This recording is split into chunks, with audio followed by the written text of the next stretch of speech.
Yo.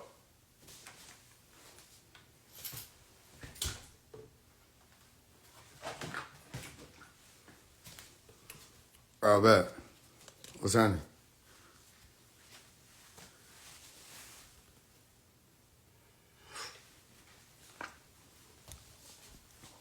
Yo. What they on? They on shit. Roll back. All right, what y'all got? What y'all want? Y'all got me here. What you want? I can just go. You know what I'm saying? What y'all want? Guess I'm the only one that be ready for this ish. Everybody ready, seem like. Hey, what's up? What's up? Take this energy from me. I'm tired. What you got going on? Didn't you work at Stats? Hell yeah. What you talking about? Who this is? Yeah, I worked at Stats in like 2020. Knowledge. We're going. Yo, what y'all got for me? What that triangle on your head symbolize? What triangle? Where you see a triangle at? What that sign mean? It mean a lot of things. Which one? Which type of definition you want? You want the esoteric? You want the exoteric? Freemason? Listen, I might be the only one who ever told y'all this. I'm not no Freemason because I ain't free yet. I'm free when I get up out of here. I'm in here doing a sentence with y'all. But it's a life sentence. I'm on prison planet with you. How I'm free? That's an illusion. I'm really marketing. Oh, you talking about the compasses? Okay, yeah. What about it? Drop some gems on us. You gotta ask the right questions. I'm an answer machine, but you gotta ask the right questions. The G stands for geometry. You can say it stands for geometry, but the G stands for God. It's a code. G-D, G0D. That's what it stands for. Growth and development. Now, I'm not talking about gangster disciples. You know what I'm saying? They got the same type of knowledge, though, and it's for a reason, because the overseer received his L, too. So he got the right angle. Hold me to my word. If I switch up, kill me for sure. For sure. You be listening to that nigga Faise One. Do you know their next plan? Who next plan? Any response from the government yet? About what? It's been my experience that people hopping on live are the ones in search. I don't want nothing from you. Oh, I don't know what you mean. The sign symbolizes Freemasonry. Do it not? No. It doesn't symbolize Freemasonry. Rashad Jamal innocent? I wasn't there. I don't know. There's no way I can know that. You're a real one. That's true. That's for sure. That's fact. That's scientific fact. You can Google that. They'll tell you that. Can you give me words of clarity? You got to ask me, what do you need? You got to tell me what's up. That wasn't for the guys. We created that for them. They flipped it on us. They do all our stuff. Like they do all our stuff. You done came a long way. I sure did come a long way. But who this said, though? Like, if you were working at Stats, who this said? He deporting U.S. citizens. They're going to have a long trip then wherever they're going. What's one gem to navigate through the matrix? What's one gem to navigate through the matrix? I'm not trying to be difficult with you, but I need you to explain to me what the matrix is. Show your face, King. I do show my face. Go to my page. You'll be all right. That music, you be dropping hard as hell. Thank you for that, fam. Thank you so much. Oh, yeah. Make sure y'all go stream Empty E-Way. All right, somebody spell it out. I'll pin it. Make sure y'all go stream Empty E-Way. We just dropped a new album with a whole lot of gems in it, a whole lot of sciences in it. You got to catch it, you know what I'm saying? So you'll see what is really being expressed. Kanye vibes. Is it? He the first one to wear ski mask? Was he really? Was it really him? I seen you in my dreams, bro. Okay. That's what's up. What was I talking about? Roll back. Is there a voice in everyone's head that speaks from a third-person perspective? I don't know about a third-person perspective. What you're looking for is something that's referred to as an audio-verbal hallucination. And according to what the scientists who are over those types of projects studying that type of thing, according to what they say, not everybody experiences that. So if you're talking about that which is referred to as the inner voice, that's an audio-verbal hallucination. And they say not everybody experiences it. So I don't know if it's a thing that everybody experiences. Such a big fan. Please drop me music. Or more music. I just dropped some more music. I just dropped Empty E-Way. You see that right there where I pinned it? Y'all, that's a new album we just dropped. Don't got a lower frequency to hear some. I can just turn on shit. Yeah, my music for sure. I didn't realize how young you is. You wise as fuck. That's how I be. Where you from? Atlanta. If you talking about the city. I'm from Atlanta. If you talking about like before that, I'm from my mom and my dad. I work at dishwasher. Ricky. I'm trying to remember. I don't know if I remember though. But that was up. Rick. I don't remember no Rick. When I see your face, I'll remember. Yeah. That what y'all really want to ask though? Y'all good? Anybody got no question tonight? When can you tell if your third eye is open? You have to know what your third eye really is. You know what I'm saying? So what I advise you to do is go study the esoterics of the third eye. Go and study the science of the Hindu religion or way of life push forth of the third eye. And the Buddhists, do them together. Those are like twin sciences. And then study the pineal gland. And don't stop there. Once you study the pineal gland, study its twin, right? The pituitary gland. Study the pituitary. A lot of people stop at the pineal. You ask about the pituitary, they don't understand anything about what you're talking about, right? So I just gave you a few key things you can study to look into it more. And as far as the activation of it, what people really mean when they talk about the third eye being activated is they just getting a little wiser and smarter. And they're not doing as much stupid shit as they used to, and they're more in tune, all of that. But as far as that goes, that's just dealing with you becoming more wise. And that happens with age, that happens with spirituality or becoming a part of a religion and discipline and things like that. I haven't met many people with their third eye open. You understand? Because that third eye opening is really you've been given the opportunity to leave this place. They don't want to tell you that because you ask them, why everybody, okay, if your third eye open, why are you still here? Right? And then they will have to give you the right answer to that, but they don't know the right answer to that because they haven't studied it far enough. Okay, you either a Bodhi or Bodhisattva. You know what I'm saying? You're either an ascended master who's here talking and still teaching for whatever reason, or you're ascended master, meaning you're like Asa or Jesus, Acts 1:9, you ascended and left the planet. Or you're like Elijah, you ascended and you left the planet. If your third eye opens, this becomes a vehicle and you leave, unless you decide to stay and teach other people how to get to that point. So, you know what I mean? Third eye open is really just another way of saying I became wiser. People can't fool me as much. You know what I mean? And still they want to follow in some leader telling them they have federal letters for genetic makeup. So I ain't open either. But again, if you're really saying what you're looking for is already put out in the religions and way of life of Hinduism and Buddhism, study that. Study the Buddhists for sure.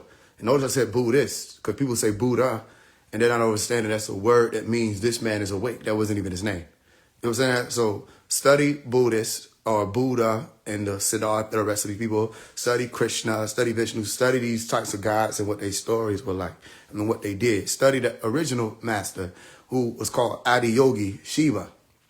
Study Adiyogi Shiva. All right, Shiva for short, so you don't have to say the Adiyogi thing, but it's Adiyogi Shiva. All right, or that which is not, would have named it. Study that being who was silent and exuded wisdom. You understand that? So you really study what religion itself says about that type of science of opening the third eye being open. And then rationalize what it means for this day and time. You see what I'm saying? Because you ain't walking around people with their third eye open, they lying. Can you spell that? Which part? Shiva or Adi Yogi Shiva? Adi, A-D-I.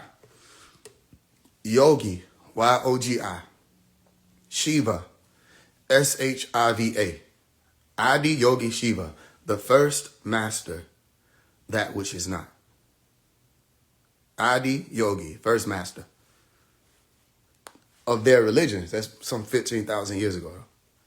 You understand? Because you talk about really the original ones was way before religion was brought up. But you have the original Adiyogi, Tahuti. All right, and you'll see Tahuti or Ta right? Because they go hand in hand. But you'll see Tahuti, more specifically, called the Grand Architect of the Universe.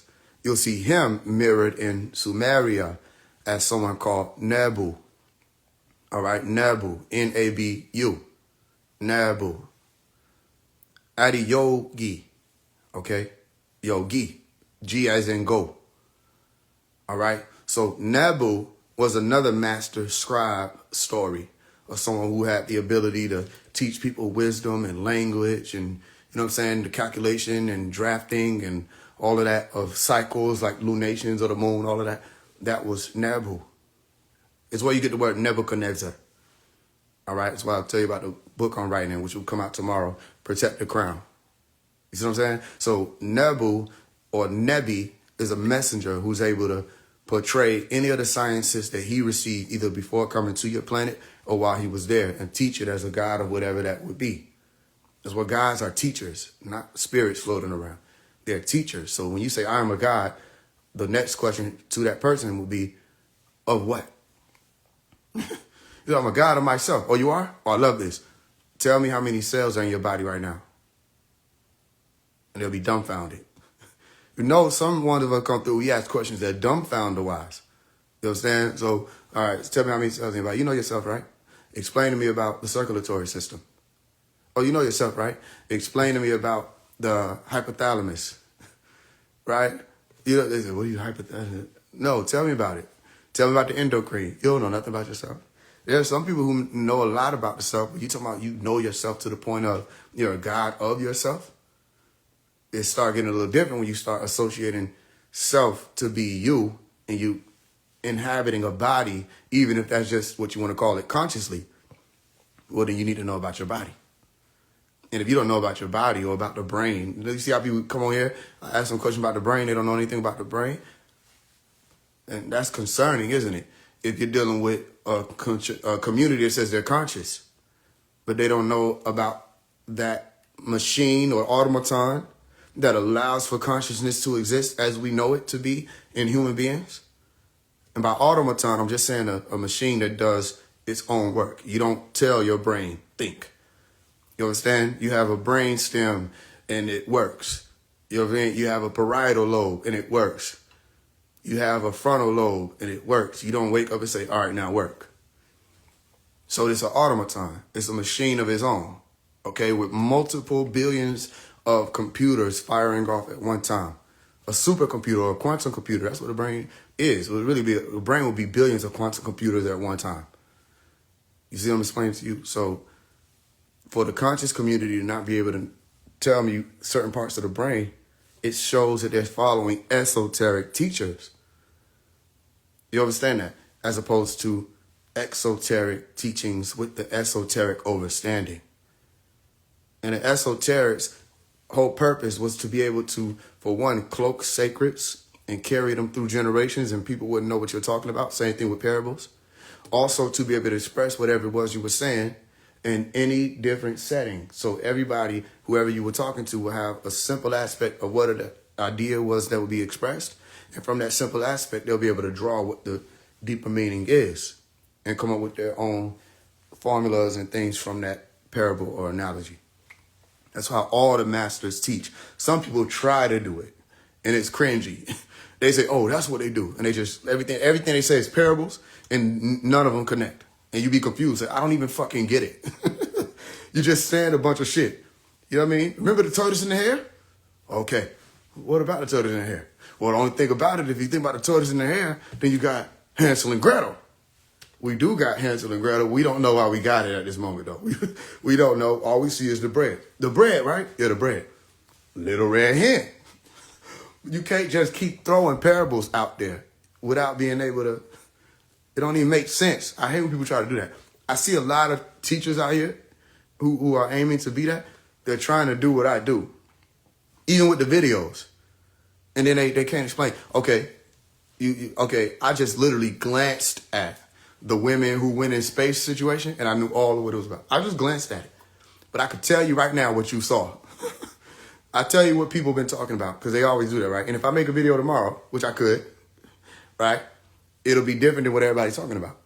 Because they're going to go automatically to what is seen, or they're going to take one person's breakdown and everybody runs with it, and it becomes the algorithm of that breakdown.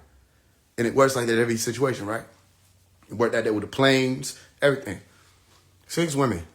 They're dressed in blue, posing like a group that I know who they are. You ever heard of the Sht Command? I know who the Sht Command is. Yeah, we know all about them. And these governments know about them too. And they're the ones who are responsible for interdimensional travel technology, interdimensional security.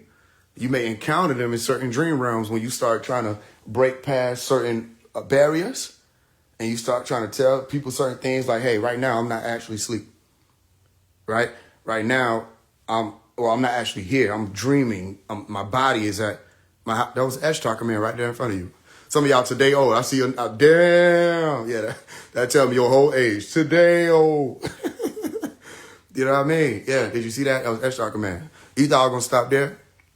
You thought I was going to stop there?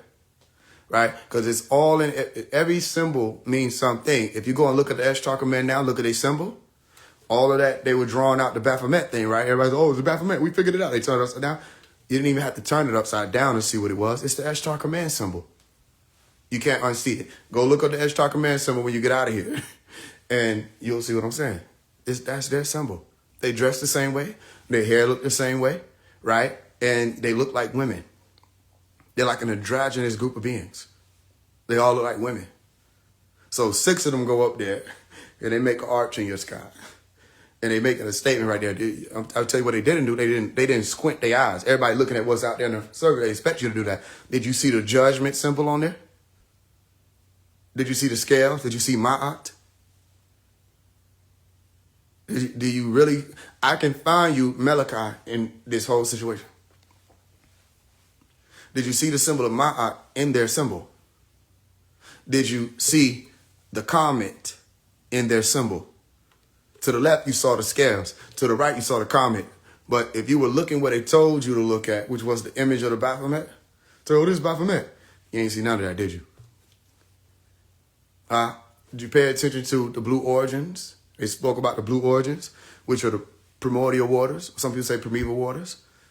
So the primordial waters is being mentioned of, the blue origins, which brings you all the way back to Nun or Nunet, okay, or Tefnut. You have Tefnut, Nunet. You have Nun, or the beginning stillness of waters, or the still waters, or where all creation spawned from, where hydrogen was burst out of, generated from water. Okay, you can do that through a process called electrolysis now, right? You have all of these different elements, nitrogen that spawned forth. Everything spawned forth, but right there in the beginning, they said water was there.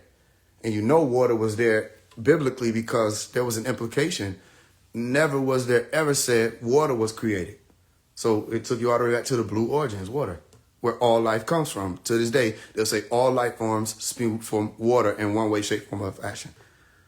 Okay, so I see the message right there clearly. I said, oh, that's the judgment day. And that same comet thing is what they watching. They watching the crafts. They're watching the asteroids. They're naming the asteroids after what the ancient Egyptians were talking about for this day and time. Like Apep or Apophis. They're naming those asteroids that, right? Or they'll leave a message, say, oh, this asteroid is called All Dead.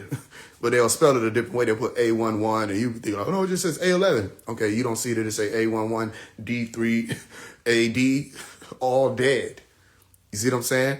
And it's messages because they think that there's an existential extraterrestrial threat. And that's all what this is about. So, again, they'll show you the messages right there in front of you. The women go up. That's Ishtar command. Write down Ishtar, and then write down Esther, and then look at what we're about to approach, Easter. Okay, then tell me that what they were flying in didn't look like one of the eggs. Okay, it's an Easter egg. And literally, the Easter egg is talking about what they're really concerned about out there. Extraterrestrial, existential threats. And the judgment day that you're in. Now, everything I just told you, go look and see if you find it. See if you find the judgment scales. Tell me what they mean. Tell me what they mean by a new shepherd. When they say NS31, what is a new shepherd? Right? Because if I add up NS and I get 14 and 19, tell me what it adds up to, 33. Right? And I posted a video on my page, and the first thing you hear me say is, 33. They're like, that must be his favorite number. And you see me with all the symbolism, and everybody keeps asking, what's the symbolism? What's the symbolism? What's the symbolism? I said, y'all looking in the wrong direction. This is all right here in front of you. The symbolism is what I've been showing you in my videos. The symbolism is what I've been showing you in my book, How to Speak Elite, how to look at what they do in real time and see what they're saying. Because that's elite speak. Not everybody knows it. Not everybody understands it. You're not even supposed to. It's only reserved for the elite few. So what are they really worried about? What is it that they're actually talking about? And it's an extraterrestrial existential threat. Now go read it again, and you'll see what I'm saying. Right? I told you when they said the ladies came back, when they said they came back, when they got up out of that, whatever that thing was, and they kneeled down, that was prostration, Islam. It's happened right in front of you. She prostrated, and she said, I was just kissing the ground. Islam. Everything that I'm doing is showing up in these events. This is what I'm trying to tell you. That's why I say you're going to have the pen in your hand, and you'll be able to see. I said, I only glanced at it. I ain't even make no video, nothing. I just took a glance. I said, I know what this is. So now go look into Ashtar Command. Go look into Fantastic Four, and you'll see that the Fantastic Four are also mirrors of the Ashtar Command, and that's why they do all that stuff out of space and deal with extraterrestrial threats. Okay? Then you look Ashtar Command, you see the Ishtar, the 6 sisters who were just there, the 6 women, and you'll see the Order of Ishtar, or the goddess of fertility, and you'll see how they done made all these holidays and everything to mirror that. Okay, then you'll look at another Easter egg that's coming up, and I could tell you about when it comes to the Jesus being resurrected situation. Because didn't I just talk to y'all about that? And how it was being said in Al-Quran that Jesus was never crucified to begin with, that it was somebody placed in his, resemblance to make it seem as though he were. And they say those who don't know that, they only argue conjecture. They don't know what they're talking about. This is what the angels who supposedly told this to Rasulullah Muhammad, peace be upon him, or the messenger Muhammad, as y'all call him, right? They gave him a recitation or a piece of information that was supposed to have been all true and clear. And if it were, then it said that the angels were stating that we replaced Jesus with someone else so that they could not kill him, and he got away. Right? So listen, for those of y'all who be saying so like you sound crazy, I'm going to tell you like I tell all the other NPCs, right? Once I start sounding crazy, it should be in your program, if you're a real player, to leave. Don't stick around if I sound crazy. That's weird. You know what I'm saying? You going to stick around for some crazy shit? Now, you got to deal with your own delinquency, right? And leave. Or stay and feel even more foolish. Because you spoke too soon. You know you're interested in what I'm saying. It's just that something's firing off and you say, don't listen to him, don't listen to him, don't listen to him, don't listen to him. So you made yourself known to be conflicted. I remember when you was conflicted. Now I'm giving you the way out, which is going to get more confusing for you because you're conflicted. The way out is, if I'm saying something crazy, leave. So you don't have to expose yourself to craziness.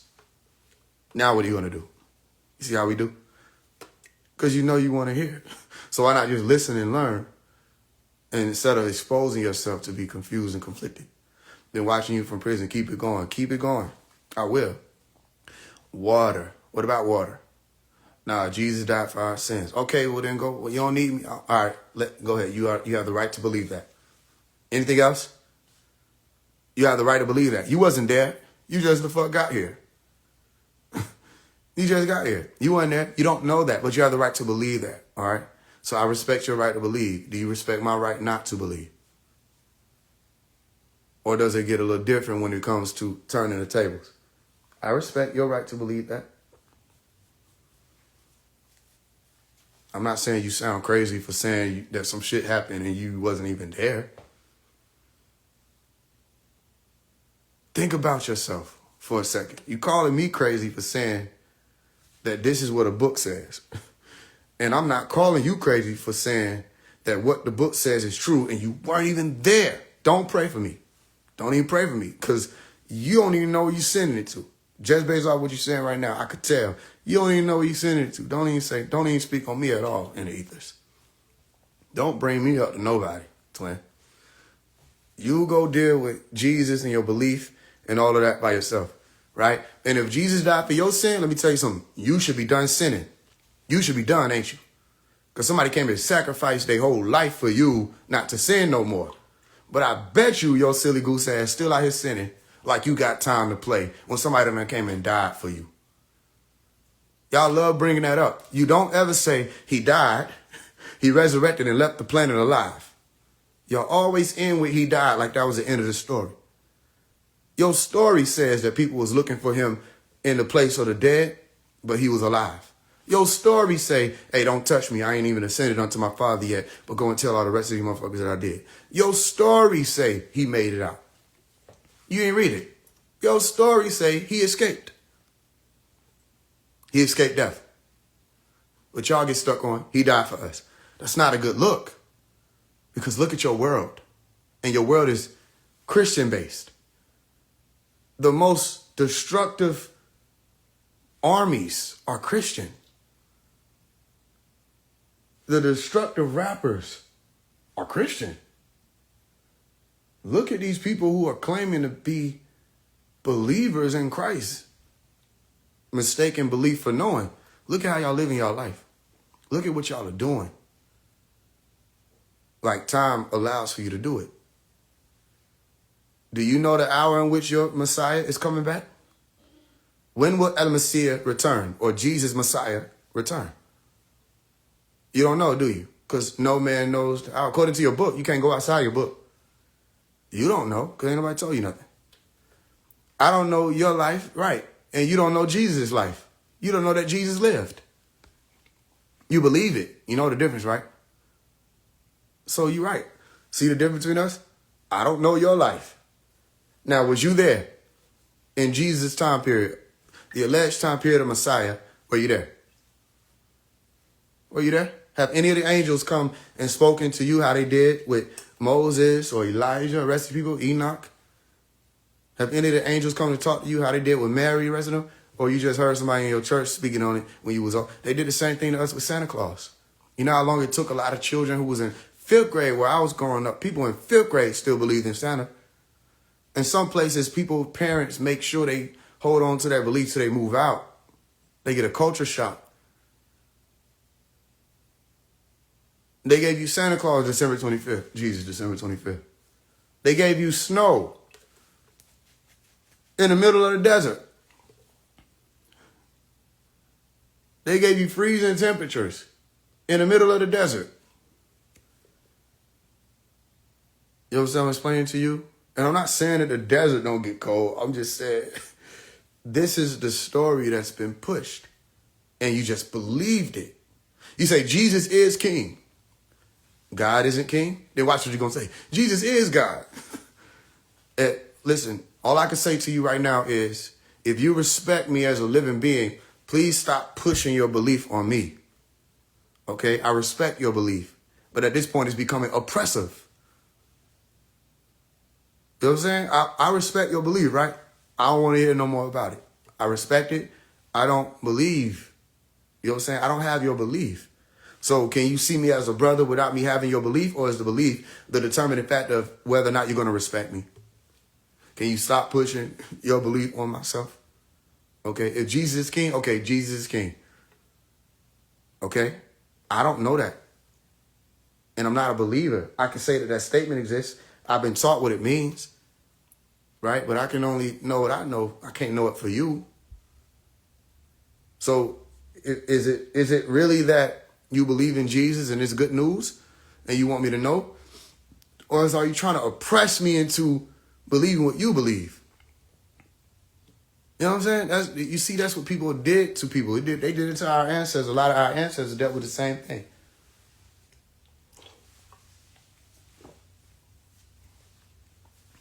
I don't believe in any of these things. I'm a seeker. And if we get to the answer, that's even better. But I don't believe what you believe. So as long as you're able to relax, chill. Like I said, okay, Jesus is king. Okay. You ain't got too much love. Like I said, I'm praying you come to the light. Times to come to family. Your username is palms itching. What is itching, for scriptures or for money? The root of all evil. Man cannot serve but one master, and it can't be Mammon. So I must assume your palms is itching for the love of Christ, for the blood of Christ. I must assume your palms is itching to access God's kingdom or the kingdom of God. I must assume your palms is itching to be removed from the devil's plane. Your palms can't be itching for the same money that they say is the cause, or the love of it that causes the root of all evil.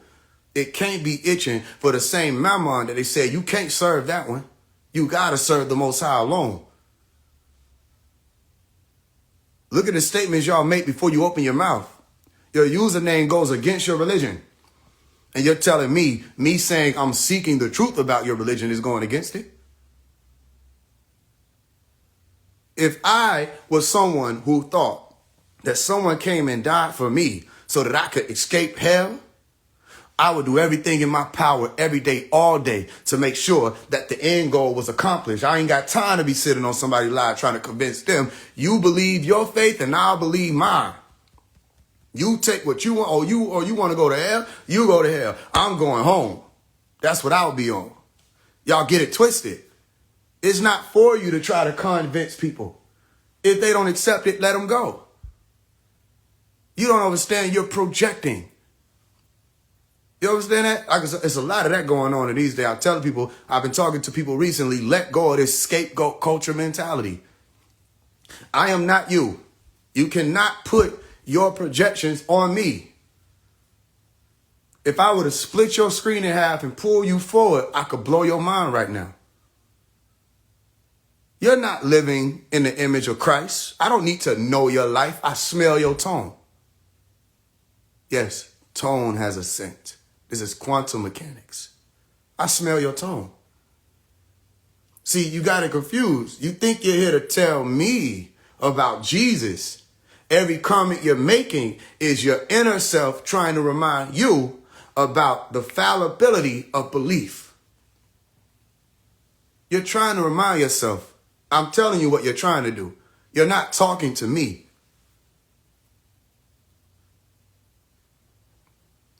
You think someone came to die for your sins and you not?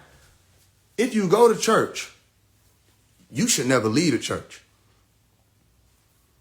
If you go to church and listen, if Jesus is going to show up and you go to church, then he will be coming to the church. If he come in anywhere, right? Unless there's a house of merchandise. I don't know where I would get that idea from. But let's say you go to church. So if you go to church and you think that God is coming back or Jesus is coming back, why you ain't your ass in church right now? Go to church right now. You shouldn't be nowhere near this Instagram internet. Listen to the words. Internet. The World Wide Web. Only one who I would know would want to trap the entire world in the web would be Shaitan. Well, I wouldn't be nowhere near this devil internet.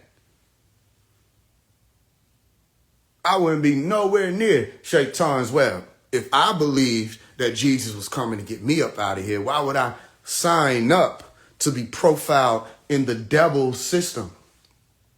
Because this ain't God's internet. God didn't build this. Oh, please. I'd be learning Hebrew. I'd be learning Aramaic. I wouldn't even want to touch the Septuagint if I can't read Greek. I'd be doing everything I could in my power. I'd ignore everybody. Oh, you must be a virgin. If you're not a virgin, oh, you must be celibate. If you're neither, oh, you must be illiterate. Because your book talks about celibacy. Your book talks about abstinence. Your book talks about being virgin to be of the elite. Revelation chapter 14, verse 4. The 144,000 are virgins. Here you are with your chest out because you seen a picture on your wall in grandmama's house thinking you about to tell us about this. And I asked you, are you a virgin? Well, then we know what group you're not a part of. Don't ever call yourself a part of 144,000 because you're not, according to your book. Are you celibate? You abstaining? You saving yourself for the Lord? For the coming? Have you placed yourself in position to be raptured? 5 were wise, 5 were foolish. Are you a wise man or a foolish man? Which one might it be with you? You got your oil that you need for the journey? Or you think that what you got on is enough? Meaning that you bring your wisdom, the wisdom that can take you further, or you think this little stuff that you're looking at is enough? That's what I'm telling you. You don't come and attempt to talk to me about your Lord and Savior. Your Lord and Savior would be disappointed if they met you. Your Lord and Savior will be confused. Didn't we give you all of the ways to live?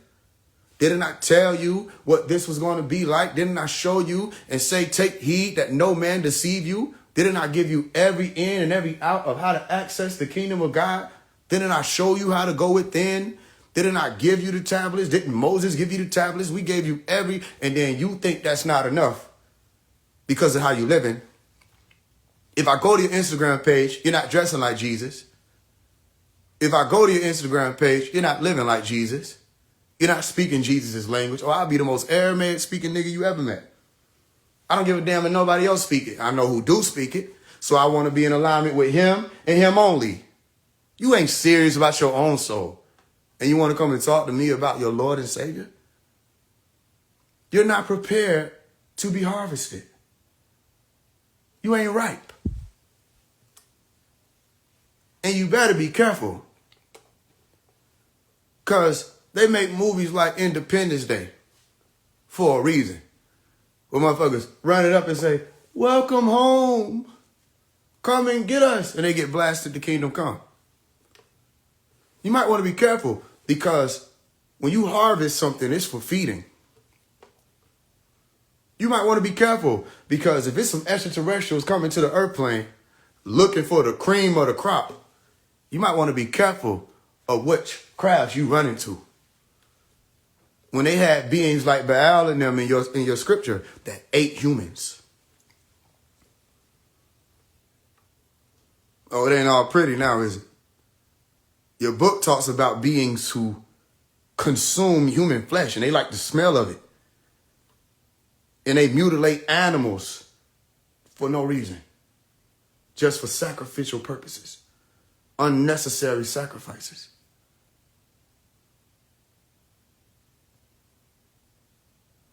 You understand that? You gonna tell me the God of the creation of the universe has to kill an animal that it created so that something else that it created can prove that by killing that other creation, it's worthy of it?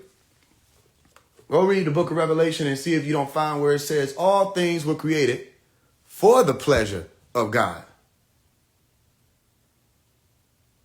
Then God doesn't have to change his mind ever. But in the book of Genesis, God repents, which literally gives you the word shup, which means to change your mind. God needed to destroy a whole race of people, a whole group of beings. He had to commit genocide because he was like, these people have turned evil. But in the same science, you have it being expressed that everything else was being said to be good when it was created. They never said human beings were good. So why would they be shocked when it's time to destroy them? The all-knowing, omniscient being has to test people. Listen, your books may have great ideas. That doesn't say a lot for you. The people who translated your books may be very well learned men or women. That doesn't say a lot about you. You don't know whether or not they switched the word or flipped the word or took away this or grabbed this book and said, let's just leave 66 in there. You don't know who did that. You don't know who said, and make sure when you paint the image of Jesus, don't paint him to look anything like we described him. You don't know who did that. You don't know who said, all right, and when we tell the story of Easter, add a bunny. Don't just add a bunny. That's not enough. Add a bunny that lays eggs. Add a bunny that lays eggs. And then have the children, they're going to love this, run around and try to find those eggs as we laugh in their face because the whole story is full of Easter eggs and you ain't found them yet. The white rabbit gets you out of here. It's the rabbit that's a symbol of taking up your cross and walking with the rabbi. Interestingly enough, when you say rabbit, it sounds familiar, don't it? Sounds like rabbi. All you got to do is add the cross. That gets you out of here. Or am I making it up? Did they make a movie called Matrix or The Mini-Trix? And it was all about following the white rabbit. I think they also said Alice in Wonderland. And they put a white rabbit. And the white rabbit had something that it was keeping its eye on. And ain't no way you in here talking to me about your Lord and Savior and trying to convince me about him. And you got your eye on this. See, if you pay attention to that clock, it's turned to a very specific time. And it ain't moved. Do you recognize that time? Your Lord and Savior would. Do you recognize the 9th hour? You think when you get to the 9th hour, you got time now? The 9th hour is the peak. You're in that hour. See, people are getting it confused. I'm not telling you your religion is fake. I'm telling you, you don't take your religion serious. I can't really say that about the Muslims, even though there are a million things I could find on them. I don't have to take it there with a lot of them because they're at least living their deen. They gave y'all commandments. Listen, they gave you 613 commandments that'll help you figure out how the priests live, the citizens live. It was just 613. To them, that wasn't a lot. Y'all said that's too many. That's too many. We can't follow that. So they said, okay, just give them 10. Get what y'all still said.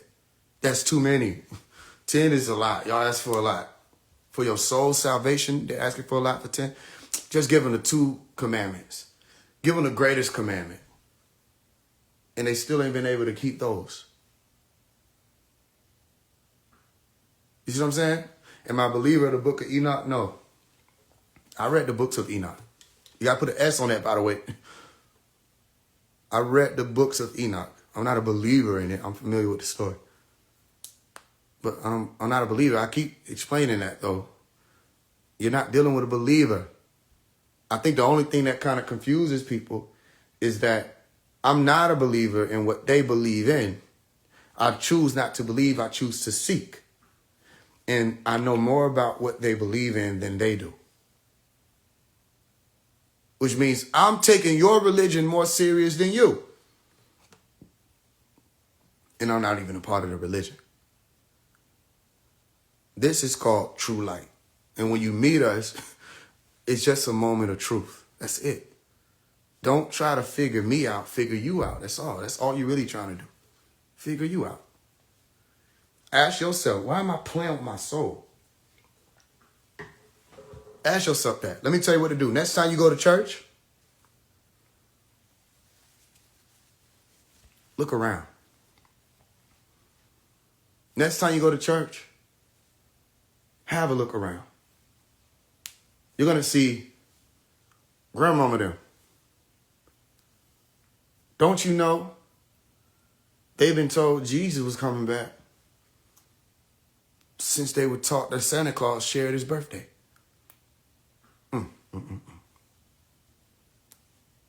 Satan Claus shares a birthday with Isa el Maryam, or Jesus el Messiah, or Jesus the Messiah. He shares a birthday with Baal, because that's who Santa Claus is. He's dressed in all red. He's flying around in vehicles that people don't know what they are, and they call it a sleigh.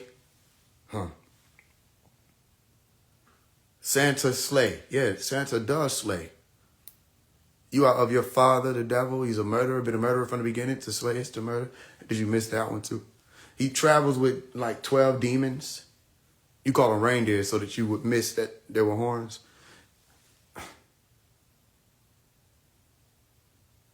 He sees you when you're sleeping. He knows when you're awake. Sounds like the God of this world that they said was Satan. He's able to travel around the earth at lightning speed. That's a vehicle like a UFO. But he shares a birthday with the Messiah, and y'all let it happen? And a Christian country went for that? And you want me to take you serious? And all I'm saying is, you ain't taking you serious. They're like, I'm showing up to audition for a movie role. And when I get there, I ask them what's the movie about and who got the script. And you got all these other people that are here prepared. They know the scripture. They're not playing with it. They know when it's time to apply it. They know how to get into character. They get it. And they ready to go to work. And here you are. You don't know the script. I know you don't know it. I could pull you up. You don't know the script. I can ask you questions and you'll see what everybody else do. And you still saying you want to get this role to take place in the biggest movie of all, the biggest event, the main event. But you playing with it, and I'm supposed to take you serious as a producer. See what I'm explaining to you? So people don't take their own religion serious. You don't live like it. You can't expect others to take it serious for you. Telling y'all something. They ain't gonna hear me though. I feel like it's always all eyes on me. It may be. You may be being watched. You may be under surveillance. Now, you're looking at what I'm saying. You are. If it's true what they say about this technology, the computers, everything, the satellite, man, please. Ain't nowhere you can go they ain't watching you. For sure, these governments are. For sure, the NSA got a 50-year lead on you. People found out about the NSA late. And the NSA was advanced 30 years ago. You see what I'm explaining to you? Ain't no such thing as privacy, so yeah, they watching you. Question is, who's watching you? Now, if it's the government watching you, if you're a Christian, you shouldn't have nothing to worry about because the government is being watched by God. Meaning, same way that they're surveilling you, the overseers of the angels, Elohim, may be overseeing and surveilling your planet or this world and watching them as they watch you. So who are you more concerned about? What God sees or what the government sees? Only issue you have there is God is the government. Satellites and drones and cameras, yeah. If your third eye is truly open, LOL, they gonna come. If your third eye is truly open, ain't nothing they can do. There's nothing they can do. They can kill you, but that don't affect you as a being. You already could have left. I'm here on what's called borrowed time. I'll give you the gems. I'm here on borrowed time. Could have been got out of here. I'm here on borrowed time. So then the most they think they can do to us when we reach this is kill us. But they too busy right now. I'm telling you, there's too much going on for them to be trying to focus in on one person. And then they had to get Dr. Malachi York out of the way. They made that a situation. And it ain't even just no government thing. It's just people that are here that are intimidated by truth. They got too much going on. They're not worried about no little TikTok creator. It's too much going on. You know what I mean? And tell you who they would be worried about. They'd be worried about a Nikola Tesla. In today's day and age, somebody who was a Nikola Tesla may be a threat. Now, I want to ask y'all this, and I want you to answer truthfully. Take me out of the picture. You don't know nothing about me. Look into this spiritual content creator, TikTok community shit they got going on. Instagram, YouTube, whatever the fuck the woke movement supposed to be. Who's Nikola Tesla?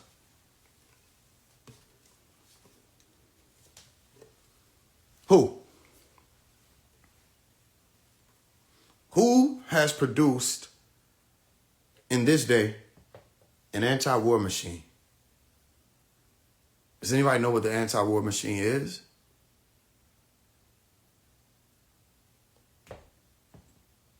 Who has produced it?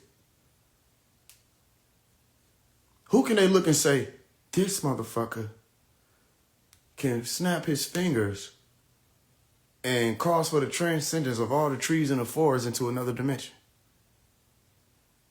Is anybody Thanos? They're not worried about a single person who signed up and said, I'm going to get a profile and I'm going to just talk about conspiracy theories. That's all that shit has been. They're not worried about that. These governments ain't worried about anybody unless you can touch the hearts of the people. And by the hearts being touched, there's something very specific that people miss. It can't be faked. So when people start truly transforming, oh yeah, then they'll know. But by then, it's not a government problem. It's a interdimensional jam problem. It's an Ishtar command problem. Oh, that's when they really own you. That's when they really trying to find you. The president, CIA, all these people, that's only one layer. It depends on how powerful. I told, one of my books I wrote this, I can't remember which one it was. It might have been Blue Kachina.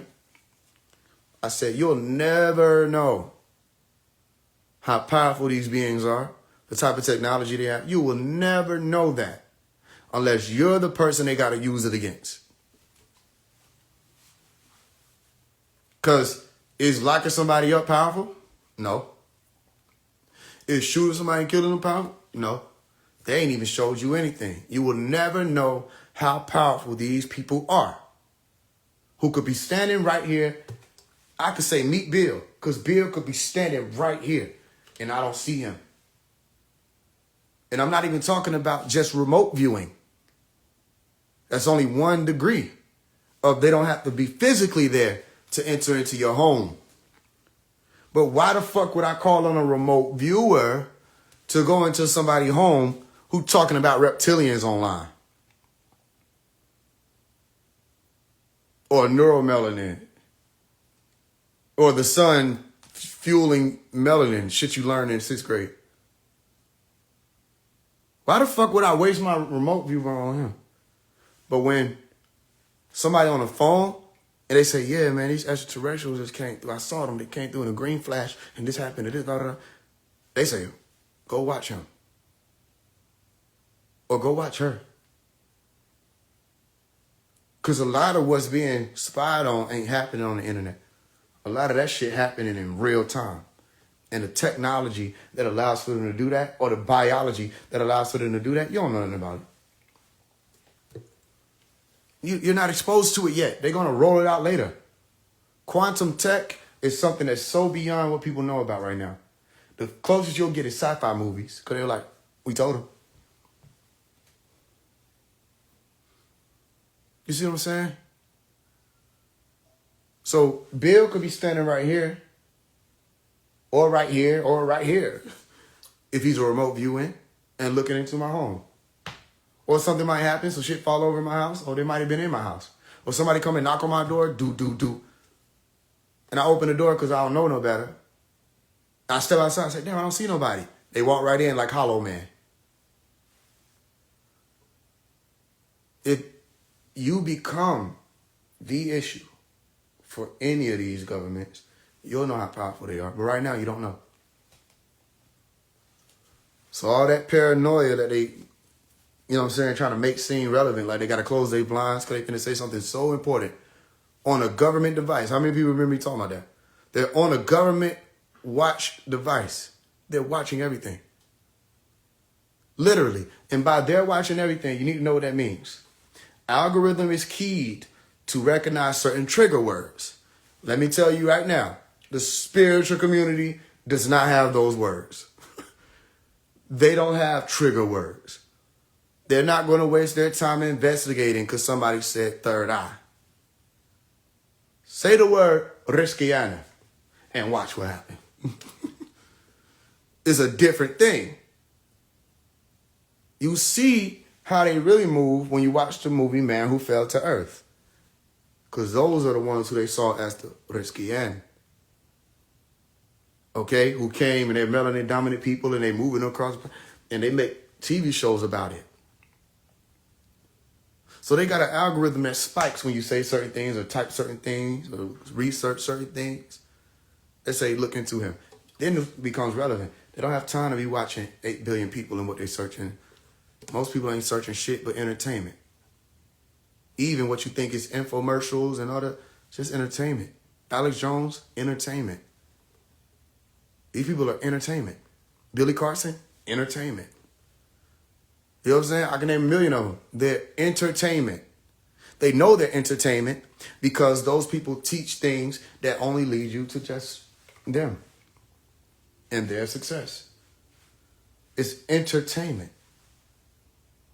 When you handing people things through the screen and these things start showing up in people's reality and they starting to see the other side of the veil, it's a little different.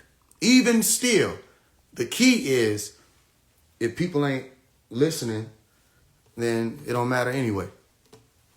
Because whether or not you're listening to True Light can't be merited because you agree with me or because you type something out. Or no, it's only merited if you start spiking the algorithm. Not even just the algorithm of his phone, the algorithm of your thoughts.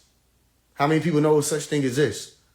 That when you think of certain things, certain beings start to come near. When you start fasting, it doesn't immediately push devils away. It starts to attract them first. You understand that? When you going through a change or metamorphosis, the realm of shaitan or opposition that's supposed to oppose that is a part of the test. Doesn't say, let's leave them alone and let it be easy for them. Hey, y'all going up, leaving us behind? Read Al-Quran. Read the Quran. It's the realm governed by Iblis is supposed to test you and make evil fair seeming, make disobedience fair seeming so that you fall astray. You never reach nirvana, the gold light. You never reach it. It's supposed to do that. Y'all ain't hearing me? So you think it get easier when you become of the elite few? It get harder. It get more complicated like when you graduate from one degree into another degree. But you're prepared, aren't you? Unless you faked your way through. And we know who faked their way through. Because then we actually took calculus and sat there for hours on hours doing tedious work and calculations to get to this point. And you show up with your 1 + 1 = 2, knowing what it is as, and you think you're going to tell us something. And that's hilarious. But we empathize with you. We sympathize with you because the easier route seems quicker. The path of least resistance, most people take it. You see what I'm saying? Everything I'm explaining to y'all is things that each and every one of y'all are going to have different points that mean different things. You see what I'm saying? It ain't even me. It will be you. I can't pick up the cross for you. It's going to be you. I can't take the walk for you. I can't fast for you. I can't shed vices for you. I can't make a right for you. I can't fake a left for you. I can't do any of that. That's not a part of it. However, if you dared to sit and listen to any of my teachings, music, any of that, and you said, you know what, let me see what he's talking about. And you did, you might be mad at me a little bit, ain't you? I know some of y'all get mad at me like, man, damn. Some of y'all be finna have a great ass time. Then I say, all right, we on a 3-day fast. Somebody hit me one time and was like, yo, you said no sex. My birthday coming up. I can't believe I'm finna be celibate on my birthday. They didn't like that, but they did it. They didn't have to. But they were building something. Willpower. You need it on this journey. Am I saying anything that any of the masters didn't say? Just so I can be clear. Because I don't see no masters out here. I told you who the master of all time is. That's what I see, is what I observe. I said, let's go master for master. Everybody just walked off. I said, where y'all going? Y'all remember that? They still ain't did it. Has anybody seen anybody do it? I said, let's go master for master. If I'm lying and I'm just clout chasing, I'm trying to attack random leaders for no reason, Let's go master for master and see if it holds up. Same thing Pops was saying about his case. Malachi York was saying, if I think I'm this monster and I did all these things, why am I telling y'all make my case public and y'all trying to make it private? Okay? Why am I saying let's deal with it publicly if I don't think I got what needs to be expressed down pat? Let's go master for master. If Dr. York ain't it, prove it. The master of all time is Dr. Malachi York. The only one that could be, or ones who could be slightly compared to Dr. Malachi York is people of books that you don't even know what it is. You know what I'm saying? You can only compare people like Buddha or Jesus based on the teachings of, and even still, who are those people? You see? Now, I'm telling y'all, go get them and tell them, let's test it. Go get them. Go get 19 Keys. Go get Yaki Awaken. Go get Young Pharaoh.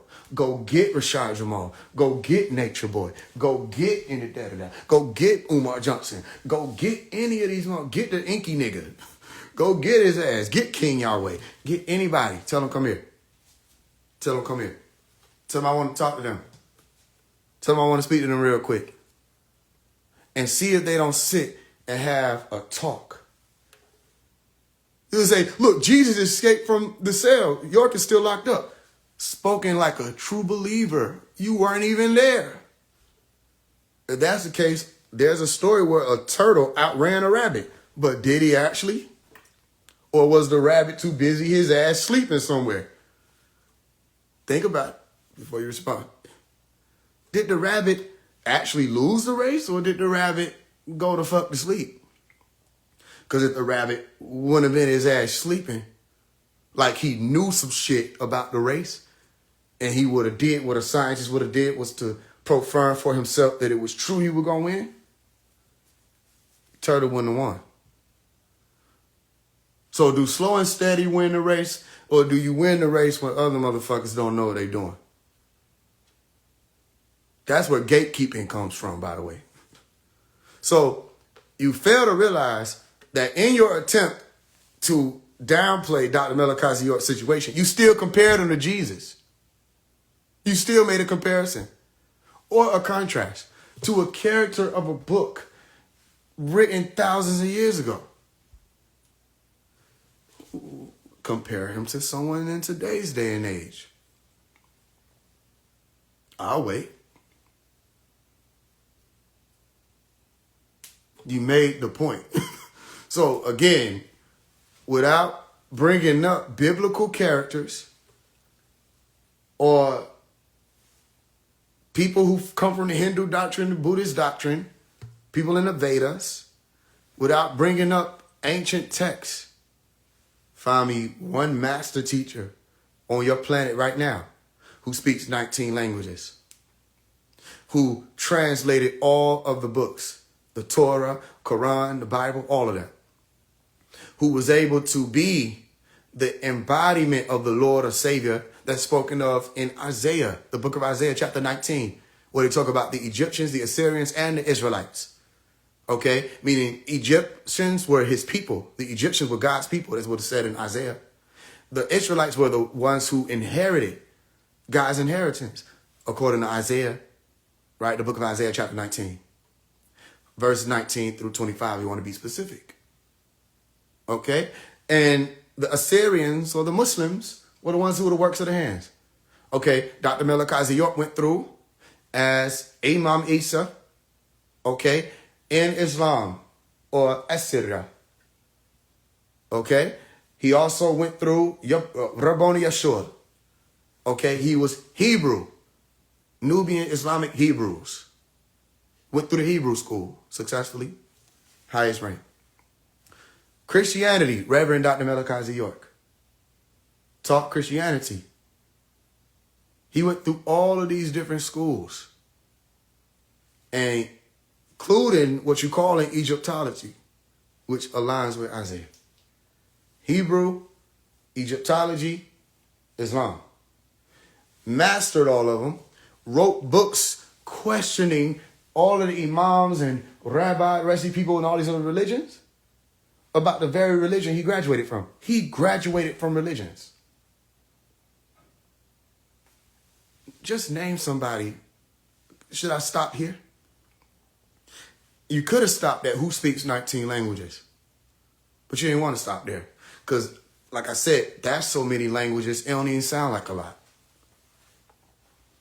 The shit don't even sound like a lot when you say it, because that's how many languages the fuck it is. It's so many that it's too many to not be a little. So it's a lot to a little. You know what I'm saying? How many languages you speak? 19. Oh, I speak one. You know how long it took you to learn that one language? Let me tell you how long it took you to learn that one language. You still don't know certain words in your language. You still don't even know English. You got niggas speaking Ebonics. Somebody's like, I know English. I don't know what the fuck you talking about. You got niggas hooked on phonics. Still ain't broke that spell. They still hooked there, stuck. Thinking they know English. You don't know English. You understand? Do you speak the tongue of the Anglo-Saxon? Do you really understand the derivatives of your language? The origins of your language? Okay, that's just English. I'll let you figure out the one language that you say that you speak. All right, let's go into Hebrew, Aramaic. Let's go into Arabic. Let's go into, you see, automatically. And then, not just the 19 languages. Let's add in the revitalization of the language of life. Nuwapic, the message language, where it all came from. Did you know that he also spoke and wrote fluently cuneiform? Nigga. Cuneiform? Nigga. You understand? He spoke the Sumerian language. All right, so Jesus can teleport out of the cell that he wasn't ever in the religious books. Okay, that was a great story. We got somebody here right now that did a miracle within itself. Speaks 19 languages fluently. And he here, alive right now. So you can check what I'm saying and verify what I'm saying. And that's just one branch. They don't want to go there with me. I'm like, what you teaching? You Billy Carson? Then how the fuck you get your ass whooped by Wes Huff? He's a Christian. That never would have happened to Dr. Malachi Zero. That could have never happened. Because anytime they attempted to question him on a minor scale, they tested him. Oh, they did test him. They came to his land, or they would come to Brooklyn, and the Muslims, everybody, Sunnis, everybody, Bilal Phillips. People were coming from all over to test him, but they wouldn't bring no cameras. What you doing? I'm bringing the camera. Leave that shit right the fuck there. Do you know where the fuck we going? Tighten up, fuck nigga. You know what I'm saying? I'm telling you, they didn't bring no cameras. They didn't let the nigga sit there as a journalist writing shit down. Say, hey, watch his hand. No, take the pen from him. Fuck that. Give me that. This your only pen? Hey, nah, shake him down. Matter of fact, get out, leave. He can't be here. You know what I mean? But there ain't no pops will press tape recorder, sneaky hell. You know what I mean? Ask your question. Let's have the debate. Let's talk. You want to talk about what? You know what I'm saying? He whooped their ass. There's so many tapes that never even hit the internet. I used to listen to this shit say, I want to be like this man. Until he told me I didn't want to be. He said, you want to be like you. I grew up listening. I said, yo, this nigga sharp. Who is this man? Because he'll switch from talking to you in English, then go Arabic on you, and you supposed to be someone who's literally an Arab. You supposed to speak your language by default. And you don't even know your language. Then you're a Muslim. And he'll ask you something simple like, what does Muslim mean? And you be like, it means to submit. You be like, no. And he'll take you through your language again to show you how you had the wrong definition or the wrong translation. No, it means one who is of peace. Musallam. Someone who is of peace. Tell me this, tell me that. What was this creature that Prophet Muhammad flew through the night sky in? What species of creature is that? It was a camel with wings. He was dumbfounding them. So them niggas left like, fuck that shit. Hey, make sure we never invite him nowhere. To the cookout, to shit. So they said, just call Farrakhan. Tell him to come debate. That's safer to do. You know what I mean? Find me one debate between Farrakhan and Dr. York. Listen to me. Don't miss what I'm saying. Find me one debate. Find me one. Find me when Farrakhan was like, I challenge you to a showdown, nigga. 9 o'clock, you pick the mosque. You know what I mean? Show me one time where any of the NOI members was like, yo, tell your imam or tell that nigga Issa who think he's the bearer of the book of Lamb, come prove it then, nigga. You ain't never heard none of them games. Come prove it, brother. You ain't heard none of that. You say you're going to come for the minister, you better be ready to prove it, brother. Minister told him, shh. He just playing. He just, man, what you doing? What the fuck you trying to get me into? I'm telling you. Find me one and then you'll prove what I'm saying if you find me the damn debate. They were all known where the debate happened. The 5% was talking mad shit. That ain't the damn mathematics in the full of shit. Pops be like, what did you say? No, I couldn't hear you. There's a distortion in the mic. No, I was just trying to say that, yo, man, we really rock with what you're doing. You're a good brother, peace to the guys. Nation Guys on Earth stood down because this man produced a Circle 7 Quran and fixed their problems. Listen, this nigga solved the problem book. That wasn't even supposed to be done. That wasn't even a part of it. I think he did that on the way to the Circle 7. He said, oh, it's some problems. Hold on, let me fix this. All right, we don't got no problems no. This nigga solved the problem books.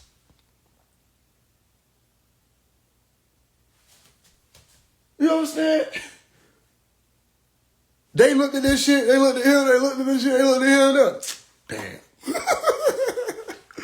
You really him. We ain't gonna tell nobody though, but you really him. They walked off. So then, bring up Dr. Melikazi York name around these people and you'll understand why they shuffle in their seat. He make their spirit uncomfortable. Cause then they got flashbacks. They not telling y'all that the reason Captain Cesare, the rest of them, listen, let me tell you how deep it is. Let me tell you how deep it is. Dr. Melikazi York has been out of the scene. You ain't seen him since May 8, 2002. He's been incarcerated since May 8, 2002, as far as what everybody know or think. And it's been damn near 23 years, twin. Listen what I'm trying to explain to you so you don't lose it. Because I think you're finna lose it. You don't get it yet. It's been 23 years damn near. And Captain Tazariak believes that there's a God in heaven that's going to come back and liberate his people and make certain people slaves, all that kind of stuff. And they're going to save their soul and live the way they're supposed to live, observe the Sabbath and all that.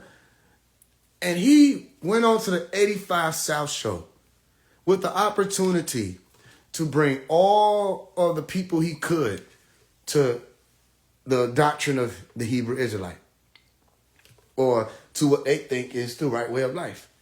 And this nigga took the time to bring up Dr. Melikazi York and try to shame him. He ain't even said shit. Dr. Melikazi York ain't said shit to these folks in 23 years. He ain't even said shit. Imagine how many times these folks been doing this.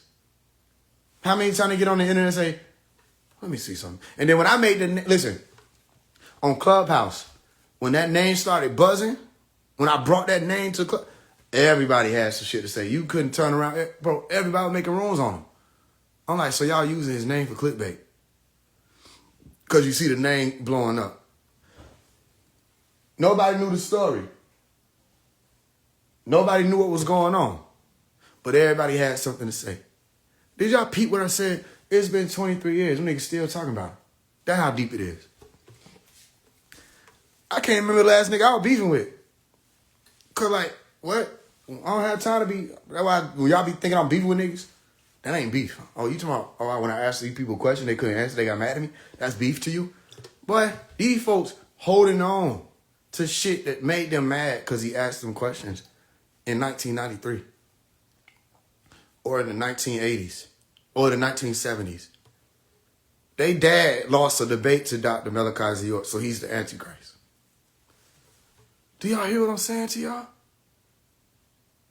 So, hey, if people want to assume what they want to assume, fine. You want to believe what you want to believe, fine. Here's what I'll say. People have not challenged. Well, you had some people who thought they could. Remember one of the dudes who came on here was telling me that Ilium meant Orion's sword? And he started talking about the heptomology and shit. What the fuck? And he kept going. I said, excuse me, the fuck is heptomology? Well, you know, I want to talk about this. No, I want you to define what the fuck you just let come out your mouth. And I want you to show me where Ilium means Orion's sword. Bruv. So niggas done try and say, I'm beyond that. Okay, show me.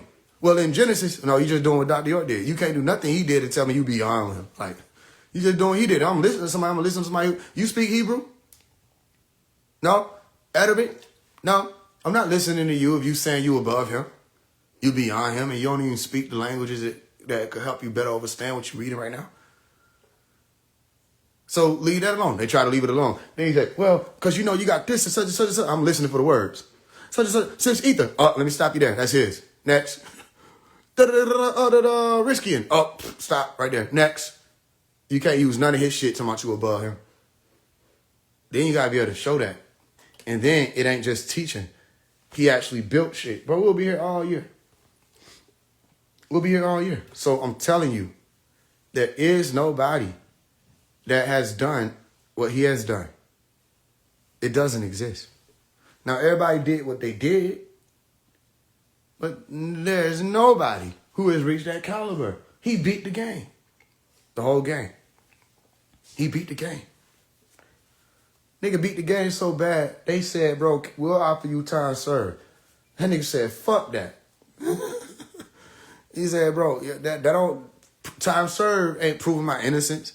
That's still saying I did some shit that I didn't do. Fuck that. I'm telling you, I know he said it. So he beat the game so much that niggas would be scared to go to prison for a month. He been in prison, incarcerated over 2 decades. And they were like, we'll let you out. And he was like, fuck that, because I want to come out. I want to come out. And I want my stuff back. And it's still on. And he's 80. It gets, the more you mention, it just, and he's 80.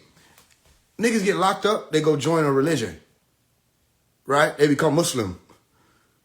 You know what I mean? He went in, Tyrone. He come out, Ahmed, Muhammad. I said, what the fuck, who is that? I'm Ahmed Muhammad now. Assalamu alaikum. You know what I mean? Niggas go in and join a religion. He went in and people joined him so quick that here's what they tried to do. They thought if they put the charges on him and told everybody what he did, right? Meaning like, is this what he's supposed to be in there for? That when they send him to these jails, that somebody gonna try to kill him. Everywhere they sent him, they had to keep moving him. Cause he walk in and the whole shit do this. Green light. Listen to what I'm telling you.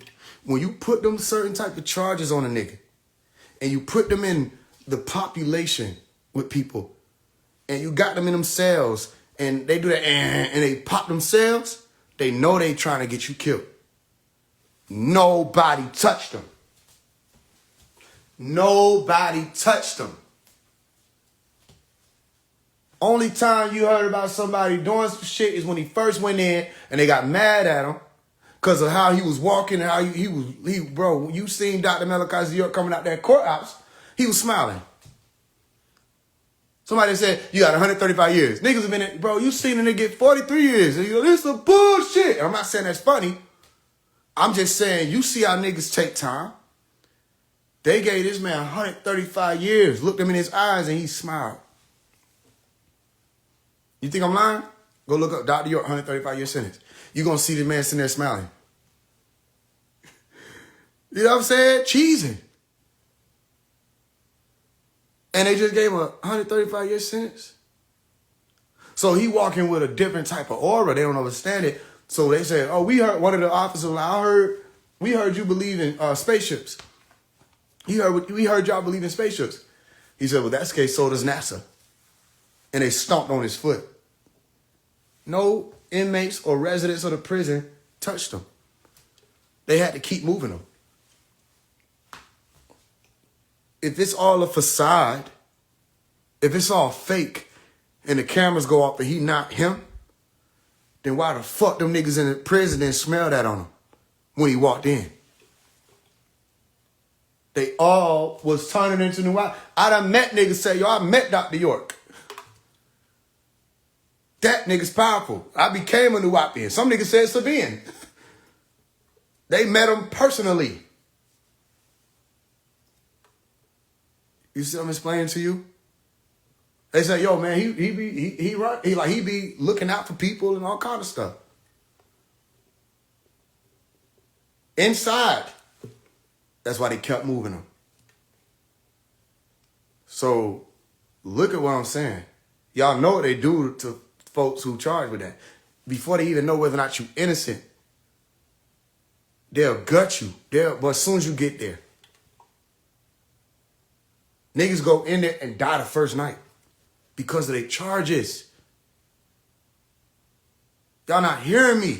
You got a Caucasian on camera saying, I met Dr. York and I believe he's innocent because, you know, first I was like listening to some of the stuff they said he did and I was like that, but I've been around him and I had to be in the cell with him and I'm telling you, he's innocent, he knows he's innocent and he'll be out.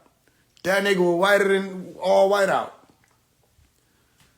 And was like, that's a friend of mine. I'm grateful to have met him, and he's innocent. I don't know what you guys are talking about, but you niggas are stripping. You know what I mean? Listen, I'm trying to tell you something. I'm not making it up. I know it'd be funny, but it's real. White man.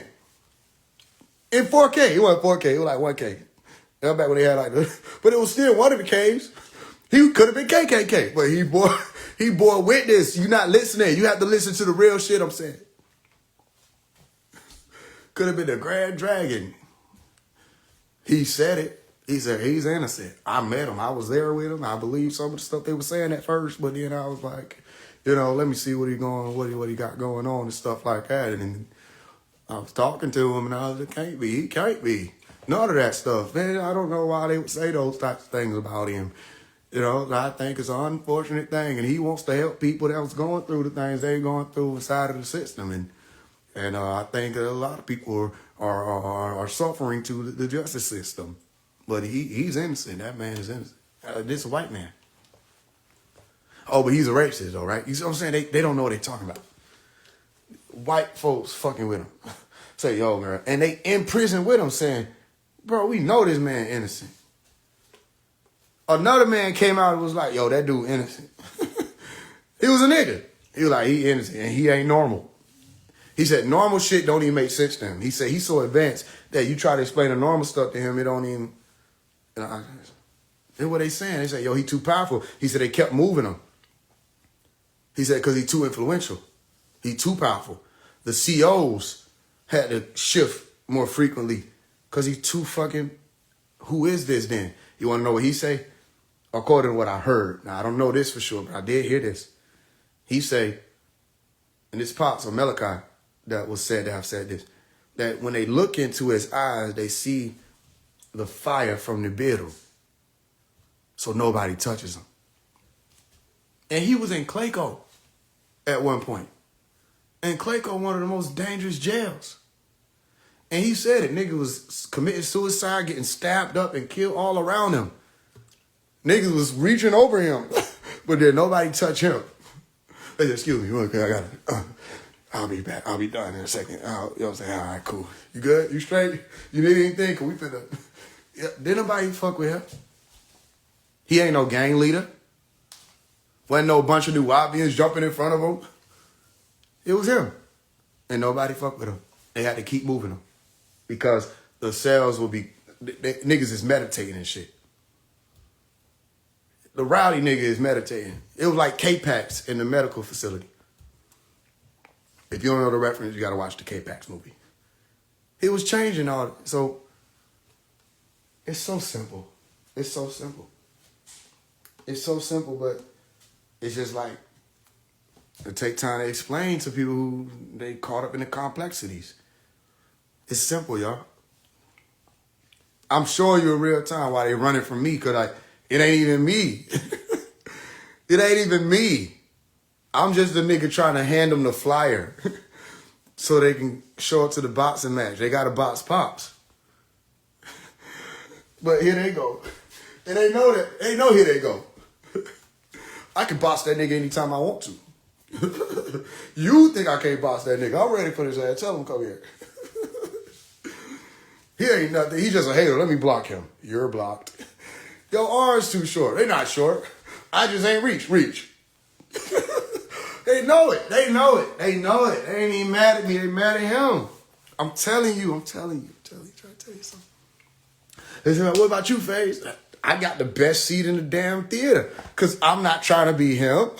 I know I'm not him. I know y'all niggas ain't him. So it's like, what? I don't gotta fight him. Y'all gotta fight him. I'm on his team. Stupid. These niggas don't want to be served. That's why they running. You have been served. The fuck? They know. They know not to get on their line. I'm going to serve you. What the fuck is you talking about? Yeah, here go the paper. You can't say you don't got the paper now. Two niggas ran, took off. Now 19 kids talking about some, I got to find a way to bring the community together. You ain't going to do no such thing, Jabril. You going to find another money scheme. You ain't going to bring no communities together. Not on here. You know that. You know you ain't going to do that shit because you want to ignore where it was done. You get on Breakfast Club talking about the Black Wall Street. We did Black Wall Street, and we just did other stuff. You know, we did Black Wall Street. We did this over here. You had that, da-da-da-da. And then we jump all the way past fucking the year 2000, all that. We just jumped all the way to damn 2025, and we ain't did nothing since. Get your stupid ass out of here. Fucking dummy. We got to find another way because, you know, we did Black Wall Street. You had the people that had the mosque in Chicago. You had 1973. You had 1980. And then 1990, something happened and we're here. Bro, y'all keep leaving that shit out. That's a very important part of the story that someone not only was building in New York, they uprooted, left, came here, left everything, came here and built in Georgia. Pyramids. Pylons, schools, museum on their land. Language being taught. Art. You just leave that out. That what young Pharaoh stupid ass talking about. I've done more than anybody's done since Malcolm X. Y'all talking about he going crazy. No, he playing delusional. Because he was like, all these people trying to act like they him. Nigga, I said, because I had to sneak on it, like, literally, because they was on Clubhouse. If I would have came out immediately slinging the sword, they would have shot me immediately. They wound up shooting me. I played eventually. They did wind up shooting me, but they shot me after I got that shit out. I said, how many people wound up? I said, you right. People did try to be you. I said, how many people came out trying to be Dr. Melikazi York? His ass was like, they were like, I don't want to talk about him. No, yes, you do want to talk about him because you made a whole video about him. We snuck up on his ass. Yes, the fuck you do want to talk about him. YP. Marshall. Come on, Marshall. You know you want to talk about him, guy. Come on, guy. Let's talk about him. Talk about 9 ether and the likes of it. Let's explain about the 76 trillion years, where you got that from. Let's talk about all the junk DNA. Let's talk about all this stuff that you've been speaking about. Come on, guy. Now, you don't want to talk about his ass because you know you caught. Boy, only this new generation, all these people that's under Rashad Jamal think you was on some shit. You weren't on shit. Ever. You know the fuck? You were running around Brooklyn trying to grab the books too, what was left of what was going on.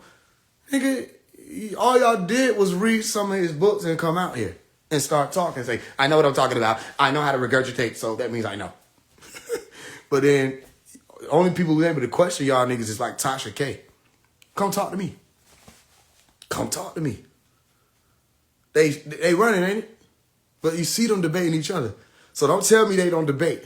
Don't tell me they don't talk. They don't do lies. No, they don't do that. Everybody's just on their own spiritual journey. Boy, them niggas will sell out seats And y'all will take y'all bunky ass down there and pay for them to perform. And they going to debate each other in front of y'all. And y'all go home and talk about it. And you didn't learn shit. You just was so happy to see two niggas that you was fans of. That's why they be throwing these events. Like I told you with the Now Eat the God Fest. I looked on the flyer, I said, this ain't 9 ether. That's 7 ether. And nobody want to, everybody act like I ain't say that. Because they had to look at it, she was like, oh, he damn right. Oh, shit. Hey, don't bring no cameras. Make sure ain't nobody writing shit down. You ain't want me to come to the 9 ether fest because it's going to go viral. Remember when Jesus was flipping tables over? Okay. You don't want me at the 9 ether fest? Because it'll be viral. I'll do you a favor and I won't come. Because the moment I walk through them doors, y'all think y'all big until people see who they never see, but they want to see me. Y'all think y'all the main attraction? Got Billy Carson standing up there and shit. I don't know why I taught myself to do it, but I still imagine he was standing there like, you got all the other niggas coming together. They selling t-shirts and shit. I said, this is not ether. This is just fucking fabric. It ain't even past the third dimension. You know what I'm saying? They don't want me to walk in because the whole shit gonna stop. You know I'm gonna be fresh. You know I'm gonna come in smooth. You know you're gonna hear me before you see me. Cluck, cluck, cluck, cluck. You know I'm gonna have the spike shoes. You know I'm gonna have the cane. You know I'm gonna be wet. I'm gonna be sniffing. That's the first thing you hear. Smells like bullshit. Who is it? I'm gonna come out like the anime characters. The reveal. All you gonna see is shadow at first.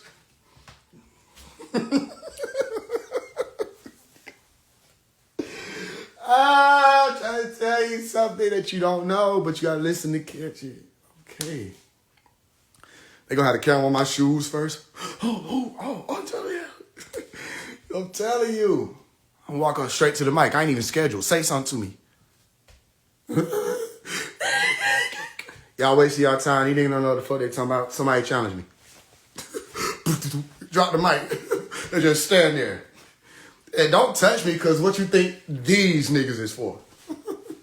Don't touch me. You gonna put two and two together and say, oh, them niggas dressed in suits and guns. All them niggas is prepared to defend themselves. I don't even understand this shit at this point. Trying to tell you something. Touch me. The hell? You better call the po-po ho. The hell? Take this shit down. Nigga talking some 9 ether God fest. What? Why the fuck you got Shiva on there? I'm gonna take my own fucking, just draw 7 there, fixed it. The fuck? The hell? Only one I'm gonna speak to formally be like Badell. Like, we're good, Badell. Just me, mug, everybody else. The hell? Shit, boy, I'm tired of this bullshit. Stop running. Y'all didn't hear me? I said shooting retreaters is not no fun. It's not fun. Hypothetical shooting, FBI. Hypothetical. So we got him, it's a hypothetical. I load my knowledge gun and I shoot. And they run. It's not fun no more because then everybody be like, why you shooting them? That's the only reason why y'all doing that, because they running. If they stop running and we able to have a fair draw off, like, you know what I'm saying? Then you'll see what's going on for real. Stop thinking I'm trying to bully these people. They running. What the hell? That's why Pop was like, man, you might want to deal with one of my sons out here. And what he meant by that, he talking about like people whose sons, like students of his. Like, you want to deal with them before you have to deal with me, because I'm going to hit you with this quick right. You know what I mean? You ain't gonna, they mad at me and I ain't even on shit. I'm just dangerous. That's it. I'm only dangerous. Whatever Pops is beyond that. I don't even know how to categorize it. But I'm just dangerous. And they mad at me and running from me and shit. Niggas see me in person, don't say shit. They scared. It's different. I'm trying to tell you something. You got 800 acres and no weapons. How was that smart? Who had 800 acres? I don't know what you're talking about because I don't know nobody who had 800 acres and no weapons. Can you explain what you talking about? All right, anybody want to come up here before I get, you know what I'm saying, the fuck up out of here? Hey, Faise in the chat, when we say gun, we mean God, universe, nature. Hell you talking about? What you talking about? It's legal to carry a gun. It's legal to defend yourself, especially in Georgia. Shit, I'm just saying, ain't nobody gonna touch me. Y'all remember Steve, 19 Keys, little kid? He ain't really his kid, but like his homeboy. Who was talking about something, you might want to watch how you talking about certain niggas, because some of us are still a little throwed off. I said, nigga, I ain't a little throwed off. If I click in the throwed off mode, you gonna wish you had a little more than that. The fuck? I'm a little throwed off. All right, I said be throwed off when you see me. Simple, Steve. Yes, I will remember you. Be throwed off when you see me, nigga. I'm not trying to hear none of that. Oh, we had issues at one time. Man, please, be throwed off when you see me then. Simple. Simple. Watch how you speaking on niggas. But y'all higher level, though. But we got to watch how we speaking on niggas. Sound familiar. Like how Malcolm X had to watch. Sound familiar. Put me on. All right, I'm going to see who got. I don't know why they be saying shit like that. I don't see nobody but Rico. Rico, you still in? All I see is Rico in here tomorrow. Pull him up. And Nat Smith. Nat Smith, you still in here?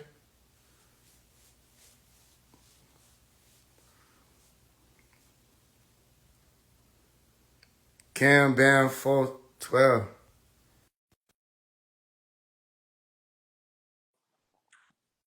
Shit, man. What you were telling these folks how they don't know they talking about when it comes to pops. Yo, How you doing? I'm doing my best. What's going on? Same here. Hey, let me tell you something. A lot of these people in the chat don't know what you're speaking on.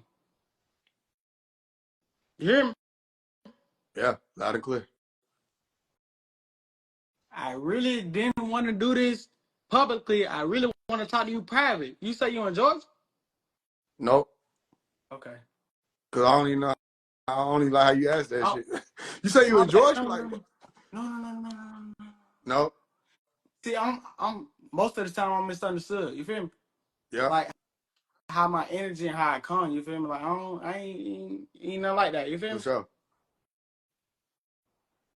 But nah, for real, I'm going to stop fucking with you. All right, what's going on? Nah, bro.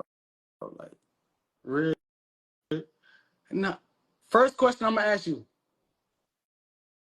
But You how a the hell you Mason? just get excited and you ain't even say shit? You got excited off some shit trading you said. No, cause I've been listening to you the whole chat, Okay, and I agree with what you're saying. okay, I'm listening. But the question I want to ask you, you a Mason? Yeah, That's all you get your knowledge, no, and I know that because the knowledge that you got goes way beyond that. okay, That's why I want to speak privately, bro. I don't do this, you know. okay. You want me to bring somebody else up there? Yeah, go ahead. Hey, but hey, look, I DM'd you. Can you please hit me back? Okay, I'll do my best. My name is Cam Bam.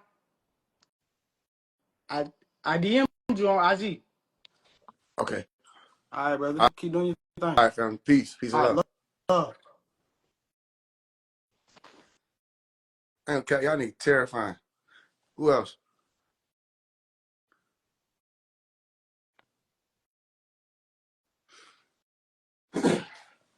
They try to get me. They sent a crash out. People got his script too.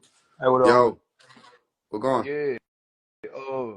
First off, I just got on all the doc stuff, and that's cold as hell. I ain't really never knew about it. It got Okay, me looking at the whole conscious community sideways, how they never speak on this shit. for I sure. live 30 minutes away from the land, but I ain't never heard about this whole. This man built a whole city. Yep. And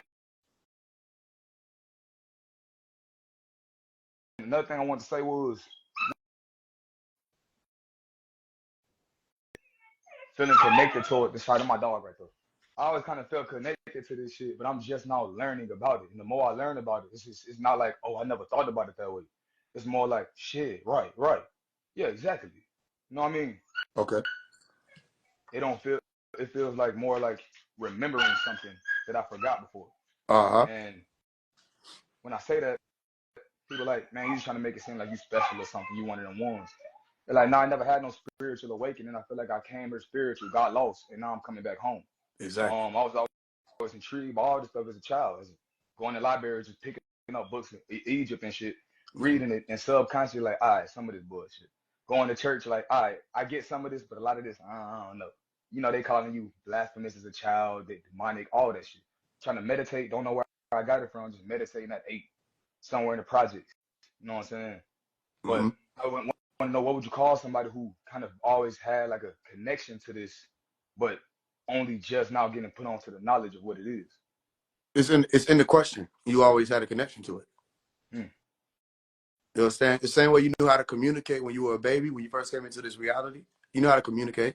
It's just that it was challenging for the people who were around you, especially if they weren't in tune with the science of the communication of the infant.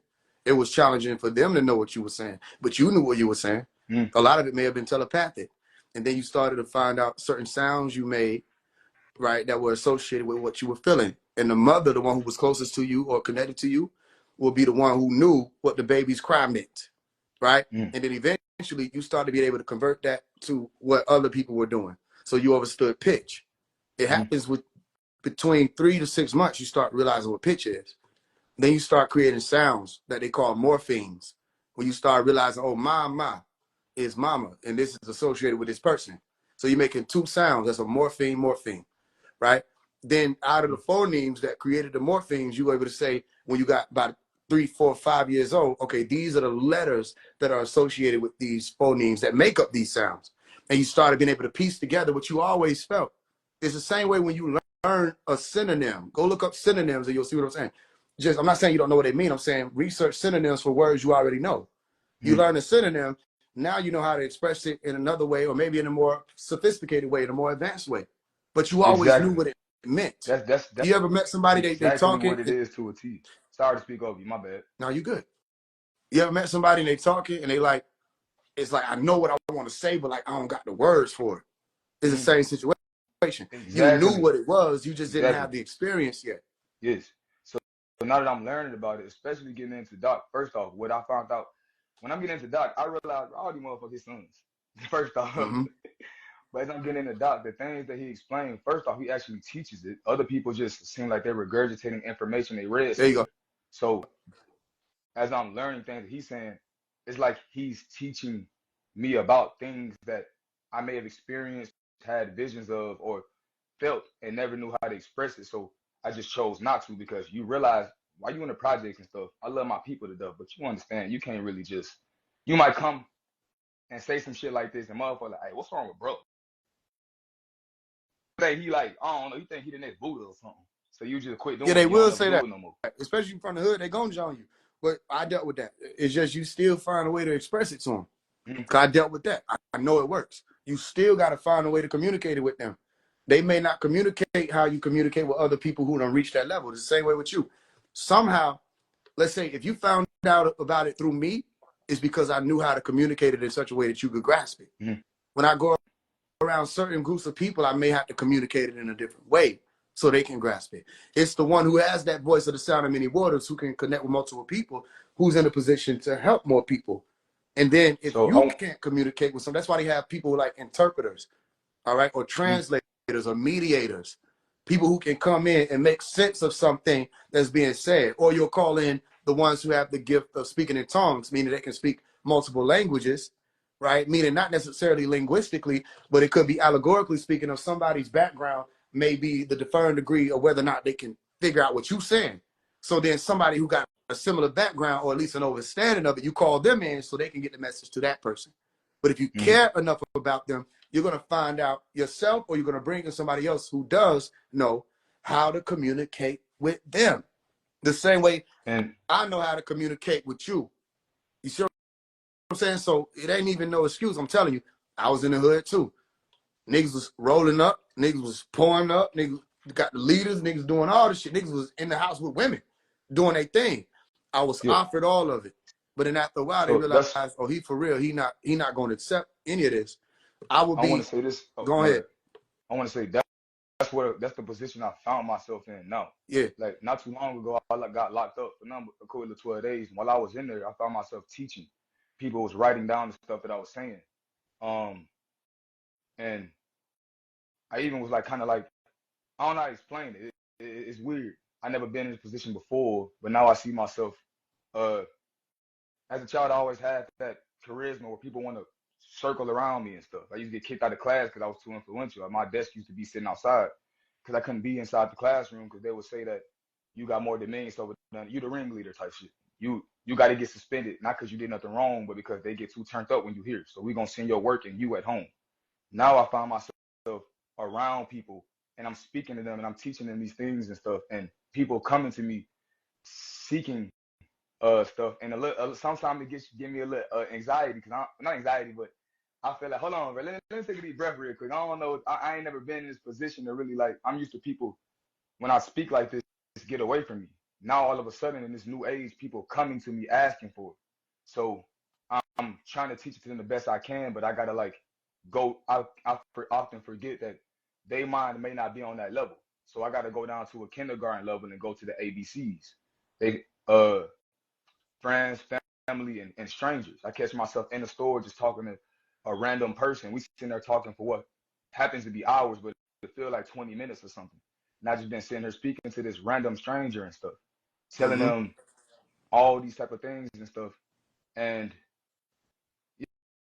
yeah, that's really what it is. I just wanted to And I hear you. And that becomes a part of your school. When you're talking to the mm, person, you feel like maybe I need to go to kindergarten again. If you went back to kindergarten, as silly as it may sound, if you were to speak with the kindergartners, you will learn a lot. mm, So through your ability to, and even if you didn't have the ability, through you learning to communicate with that particular kindergartner or person who's on that kindergarten level, you could take that and it's a formula now. You know how to communicate with other people who you're running to who are just like that. So you put that up mm, under your belt. It's one of your tools now. Okay, I can go to that degree. And then you'll meet another person who's going to challenge you, right? And you take that challenge positively. Let me tell you something. Experiencing anxiety when you get on this type of walk is a good sign. That means your mind isn't idle. You hear me? When you have can too you many repeat that? My thoughts, mind isn't what? Can you repeat that? I didn't hear you. idle. My mind isn't what? Idle? It's not idle or Oh, okay. quote unquote empty or Yeah, yeah, vacant, meaning yeah. you're I didn't hear not what you said at first. susceptible for just anything happening around you. Mm, You're in deep thought about all of it. That's what causes anxiety. You see what I'm mm. saying? So Really? anxiety is an opportunity to realize if you have so many thoughts, you're like, I don't know where to put them. It's Mm, just saying that there's a lot present. You have a lot to work with. And then all of that point is just left with decisions that you make of, okay, I have all these thoughts of what I want to do today. Let me decide one or two or three. And it'll yeah. calm the anxiety. You can hear it in the tone when I just explain it to you. You make the decision. So when you get anxiety when people are coming to you, not only are you excited, that's excitement. Mm, Okay, you're excited about them coming to you. You have a lot of thoughts and things that you like. Okay, it's like when you get in a fight and you're a black belt. You know what I'm saying? You're like, okay, what move can I hit him with? And then you yeah. realize that it all boils That's down to. exactly. Oh my God, that's exactly how it is. You don't Go know ahead. where you want to start at. Yeah, I'm like, where can I really? It's so much, and I'm yeah. just like, you want to jump for joy, like, oh my, You're gonna learn. this different. You're gonna learn to be. You're gonna learn to be more like water, right? Let me tell you why. I still get a hint of anxiety anytime anybody asks me a question. The Mm, more responsible you are, the more that's going to be present. It's not a negative thing. You have to learn that when that anxiety shows up, even if it's a hint of it, that's your opportunity to let divine speak more. Because you got all this over here. I don't know you, but more than two times you done say, okay, that's right on point to what I'm saying. It's because it's aligning with you. It's tailored to you. mm, But the only way that can happen is if that wisdom is flowing. You see what I'm saying? As opposed to me trying to tell you something that I learned one time. That don't work. That's what these people who are out here thinking they teaching are doing. They think when they tell somebody about the third eye that now they waking them up. You're just telling somebody about something you learned. You want to teach somebody how to be conscious, teach them awareness of their own situation, teach them situational awareness because each of their situations will be different. mm. You see what I'm saying? That way the wisdom come through. And it don't matter who you talking to, wisdom gonna latch on to you. You have the decision of whether or not you're gonna accept it and apply it, but it's gonna get there. That's a part of the language. So when people are coming to you, let them. Sometimes you gotta give Speaking up yourself a on break. That happens too. Give yourself some time away from it sometimes. If it becomes too much and you have to balance yourself out, learn to meditate or concentrate. Learn to focus, sit still, and think about things that you not wanted to think about. Learn to do that every now and again. Yeah, And that's here's another thing. actually Never something that's sit kind of crazy down. when you Listen to talk. this. Listen to Sorry. this. Go ahead. Never sit down being a student because, listen, most people fall for the illusionary sense of being a teacher. They think now that I'm a teacher, I don't need to learn anymore. And I'm going Oh to teach yeah. this subject forever.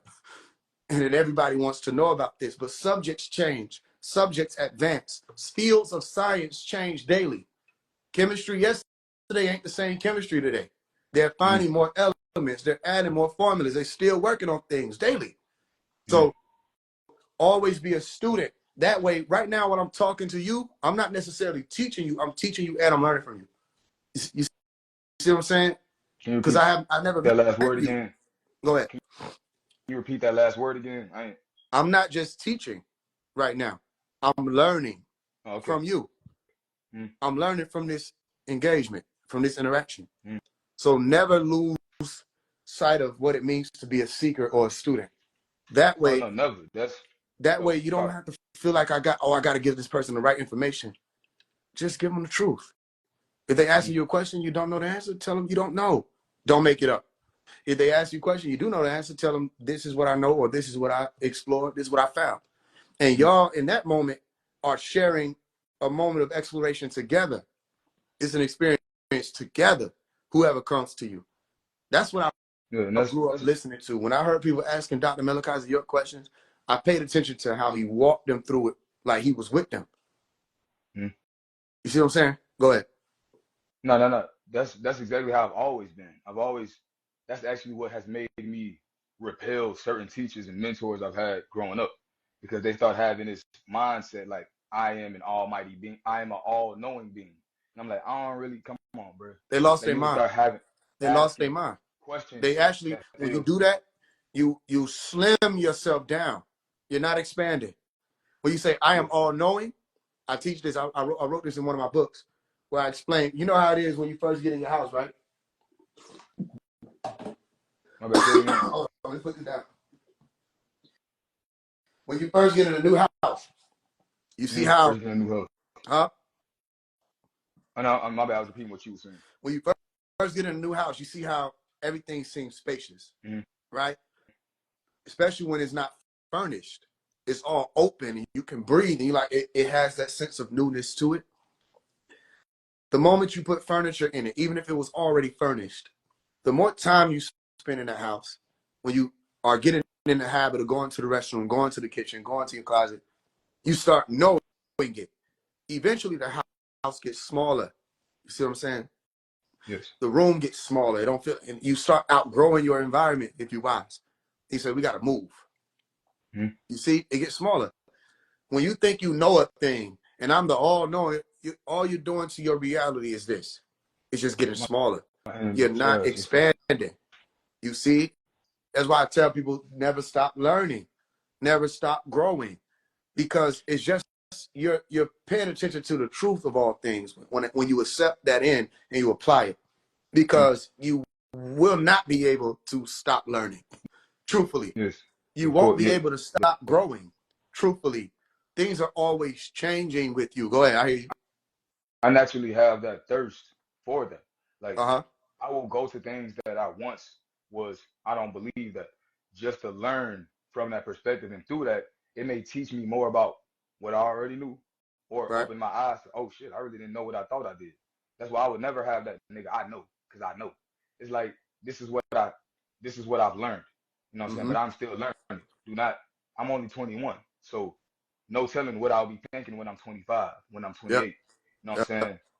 And it's like I just got that natural thirst for learning. People ask me, how you don't know about this new trend on TikTok, bro? I'm listening to lectures all day. I'm reading books. They want to know what religion I am because they can see me quoting things from the Bible, quoting things from the Quran, quoting things from different religions and different um civilizations and stuff. So they keep trying to label me into a box. And I'm like, bro, I think I'm just a learner, a thinker, and A I'm here seeker. to try to show A people that seeker. yes. I put that in my And new book. I was explaining that. So you write in alignment with the crown science, because I explained that do this when they ask you what you believe in and you taking the mm, walk of the elite, say I'm a seeker. mm, I'm here to seek. Yes, That's what I'm doing. they ask me what is my beliefs. I tell them I'm not really trying to believe stuff. I'm Mm, trying to find things out. They ask me, I don't even believe in myself. I'm sure my journey is to know myself, mm, to figure out myself. I'm learning myself. yeah. Um, and at first I was discouraged. Well, not discouraged. I don't know what the right word would be, but I live in a place where I ain't gonna get my. I'm gonna drop the low. Hold up. I live in a place where there's not much conscious things popping off. So I was like, damn, I'm alone. Until I started realizing, oh, I might have to be the one to start this. I might have to be the one that be that person that is that torch illuminating that path for others. Because what's the point of me saying, oh, it's nothing here. Let me go somewhere else. Yeah. Now you're blocking off the, you know what I'm saying? Like maybe this is where I was supposed to be. And these and I know I could be having trillions of thoughts. So I'll be having to try to filter them No, I can walk into with what you're saying. So then I'll say this to you. Focus on being the light, and the people gonna come. mm-hmm, mm-hmm. Focus on actually being the light, All right. as opposed to whether or not you need to teach people or lead people or help people. Mm-hmm, Focus on being a light, meaning do the work that will be necessary to reach them. As you learning and getting all these lectures, you're gonna meet people in passing at the grocery mm-hmm. store. You're gonna see somebody drop something, and you're gonna help them pick it up. And that was the one thing they needed that was putting them on a path. You know what I'm saying? Instead of looking for the scenarios in which you'll teach people, accept that they will come. You understand? The people will find you. It's a part of it. I don't know who's been teaching you other than myself, but let me tell you something. I gotta not necessarily warn you, but I want to encourage you to be cautious about something. It ain't gonna stop when you start. Mm-hmm. It never stops because it's the red pill. You can call it the green pill if you will. It never stops. You can't not look into the mirror. You understand? You can't not just look into the mirror. You can't not be aware of what's going on with self and what your intentions are and what's the reason for you going for this or the reason for you can't not be aware of that. Mm-hmm. When people come to you, you might be drained and you think you don't have no energy left, but they still see you glowing and you might Yeah. not feel like it that day. Those are the moments where you really be tested because Mm-hmm. you have degrees of selflessness and then you have degrees of selfishness. The greatest uncovery for someone who's on this path may very well be when you realize your being selfish is the act of selflessness. Mm-hmm. This is where you get the sacrificial lamb science of someone who gives his life willingly because Now they I want to. recognize that their life is already over. That's a part of the Mm-hmm. journey. You already have to leave here one day. And Yeah. as far as you know, that moment isn't known to you. Yes. So then it's an illusory idea to say, let me pick the time and place when I'm going to do the right thing. I'm going to come be ready for this. You listen, you have to be ready now. It Yeah. means you have to always be ready. Somebody walk to your house right now and they knock on the door. You got to know that's an angel. Mm-hmm. Meaning there's a messenger. They're going to bring you something. They're going to say something. If they never say anything, the moment you open the door or look through the peephole and see the image of the being, that was information. Mm-hmm. You see what I'm Yeah. saying? You have to be Mm-hmm. ready at all times, always ready. That means you're centered. So you're not learning just to teach. You're learning because you can't know for them. You're learning for you. Mm-hmm. If All the right. knowledge or the affirmation says go to the mountaintop, we'll get you from there. That's how you'll escape the destruction, lot. Or you go over here, lot. This is how you're gonna. Okay, you know this, right? This is what they just told you. You could tell Sabria all you want to. She might not listen to you. As a matter of fact, you might find time wasted. What you gonna do about that? Were you aware enough of whether or not you were supposed to take this time to talk to this person or make sure you got you out? Now, the moment you start walking that path selfishly, and you're telling people along the way, selflessly, this is where I'm going. You're either going there with me or you're not.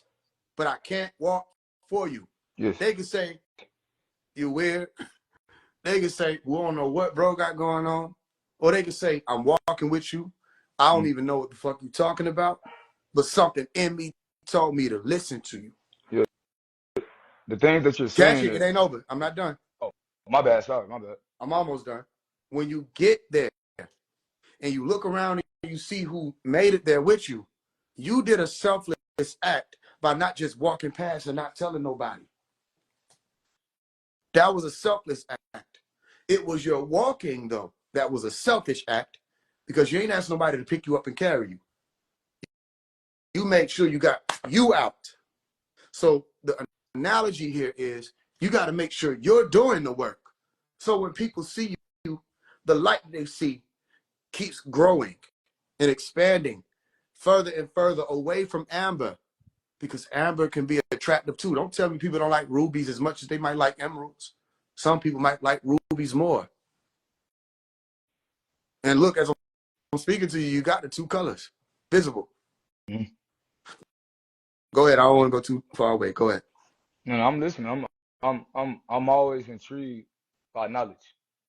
Even if I'm not saying this is you, but even when I might be listening to a teacher, so to say, some of the things I may not agree with, some of the things I might not believe in, but I still take it in and use it as a research topic. I'm not saying that's Exactly. you. In fact, talking to you, listening to you is kind of almost the opposite. I'm like, bro, he's spot on with a lot of things. A lot of things you're saying are things that I've always naturally been that way in Yep. certain things. So, for example, like when I was in the middle of the pod, I'm in the middle of the pod meditating. You know what I'm saying? And that's what drew certain motherfuckers to me. That they probably would have never felt comfortable in that setting to even speak on those type of things if they didn't see this weird little light skinned boy meditating. You know Yep. what I'm saying? And the selflessness part, sometimes I feel like I could be too selfless. I end up so ready to sacrifice myself and spill my blood to help further whatever the mission at hand may be.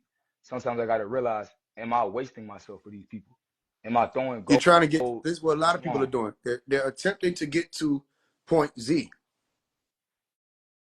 right? They still somewhere around AB. They attempted to jump to point Z.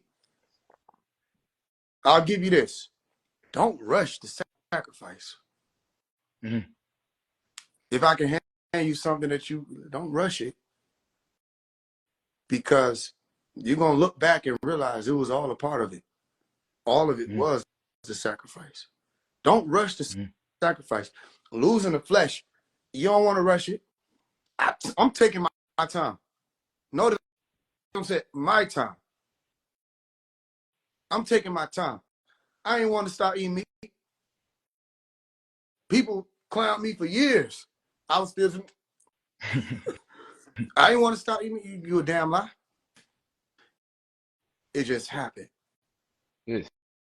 You see? So In fact, as you speak on that, sorry, let me say this real quick. go Let me ahead. cut in real fast. As you're saying that relates to so many things with me. As I was first, and okay, earlier you asked me who have been teaching me. I never really had any elders around me that had rightful knowledge, so I felt like I low key had to form my own university in my brain, and then as a child, and go seek knowledge from other places and try to decipher for myself, which I felt like I got lost at a certain point. Mm-hmm. And then certain people, and I would say you included in that, have, I don't know, somehow just popped out of nowhere into my realm, and it's so clear, but I don't want to end up blindly following anything. But I'm like, nah, this too right. Let me like think about it though. Like, you know what I'm saying? Um, anyways, but what I want to say, I just want to speak on that from earlier. That you asked who's teaching me. I never really had a teacher really. Um, but anyways, back to the my bad, my dog tweaking. He's seeing stuff outside, ain't nobody out there. He be acting like it's spirits and stuff walking around. He be growling. Uh, but anyways, well shit, we could branch off into that. Feeling entities around you ever since you were a child. Uh, Mm-hmm. so there's this sense that I would have, like, as a kid in my room playing with Legos, right before your mother comes into the room and say something, you feel like you turn around before she hit the door. And sometimes you'll get that same feeling while alone. But it won't be like, oh my gosh, it's a scary ghost. I never looked at ghosts as scary because I never had a scary experience with whatever they would call a ghost or a spirit. Yeah. Instead, it would always feel like as I get in certain paths, as I'm looking back and reflecting on my childhood, I didn't notice at the time. As I was going into certain things, it'll feel more like somebody coming and like patting you on the back, somebody Uh-huh. coming and saying, um, that's kind of what guided me. I didn't have a teacher, but whatever that thing was would guide me into certain things. And I get you. it would be like divine intervention. Anytime I tried to be a fuck nigga, like growing up, I tried to like mess with hoes and shit. For some reason, wake up the next morning, all my tires flat. She home alone. I can't go. I tried to get in the gang or some shit. Next thing I know, all them niggas get hit, locked up. You know what I'm Yep, saying? Right before divine they supposed to intervention. jump me in. Divine Oh, I know intervention. what I was. Yeah. And what I was gonna say about you said you stop eating meat. I'm slowly losing my appetite for it. When I was first hearing teachers say that, I'm like, bro, I can't stop eating no ribs. I'm black, bro. I can't stop eating no fried chicken. Come on, you got me twisted. Well, now it's like it almost seemed disgusting to me and perverse. Yep. The last time I was supposed to eat meat was, damn, I think December 31st, 2023, right? Yeah. And I was really finna like eat the shit like, and my folks had got it from my wife had ordered the food. We both was like having our last meal for like some chicken, some other shit. I don't some type of wings. I couldn't Mm-hmm. even eat the shit. I couldn't even eat mine Swerve, swerve, swerve. because when I opened up the foil, it smelled like blood. And I said, "You don't smell that?" I gave it to her, and she was like, "I can't smell it." She said, "But I get what you're saying. Like, I get what the smell may be." I said, "That shit smell like straight blood. Like how if you cut your finger and smell, that shit Mm-hmm. smell like blood." So I really, literally could not eat the food, and that's how I knew it was over. And I ain't ate meat since. That's how it is with me. It feels like I'm still at the point where I will eat it out of necessity because if you look at me, I'm a little rough right now, so I might not got it. So sometimes if that's it, I'll eat that. But the thing about it is, I will go so long though, like What do you mean to necessity? the meaning like I don't have anything else to eat except some shit my people done bought, and they like, there's some chicken in there. I'm like, I don't really want that shit. They like, you trying to be bougie? I ain't trying to be bougie. It's like that shit is like offering a plate of shit to me, and I will like maybe if I get so starved, I might. But even that slowly fading away. I'm like, shit, I'm just gonna fast then. When I learned what fasting was, I realized I've been kind of naturally fasting my whole life. Randomly, I'll just go on a fast without knowing. Just my Yeah. appetite disappear. Same thing with Uh-huh. celibacy. When they talk about celibacy, as a kid in my whole life, no, I that's not hard for me to do. And it's not that I'm not Uh-huh. attracted to women. It's just as I get older, the super like uh promiscuous energy is unattractive to me. Yeah, for I don't really sure. like that. Boys would be like, "Boy, you tweaking, bro. If I was you, I would have." Now, why you got to be me to do it? Why you always got to say if you was me? Like, go do it as yourself. You know what I'm saying? Like, And it be the niggas who uh, ain't gonna really do that shit. Nigga wasn't gonna do shit but freeze up. but nah, that shit ain't attractive to me. And it ain't like a lot of motherfuckers be like, I'm focusing on myself. Like, but you ain't never had no girls focusing on you. I'm talking about my DMs flooded with unsolicited porn.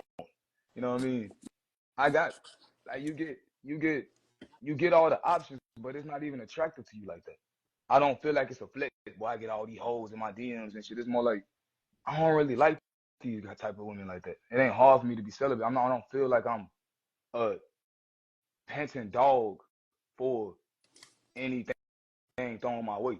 In fact, that sometimes it kind of feel disgusting a little bit. Not sex itself, just like these type of women.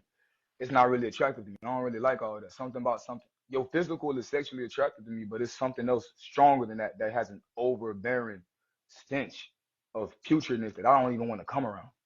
Like, I don't know how to explain it, No, you but sound like the angels. The reason why they don't like coming around human beings. you ain't want to make it seem like that, but yeah, it kind of do feel like that at times. Yeah, I you don't know sound about the angel part. I'm not really as educated on that end, but sometimes it do feel like human beings feel like disgusting creatures to me at times. yeah, you a human being. Explain. I gotta explain that you're a human being. I mean, I know what I think that is. I think, but it seems like you just said that as in like you meaning something. You said what you said to me, so I'm just listen. I'm only walking with what you're saying. He said human beings are disgusting to you sometimes.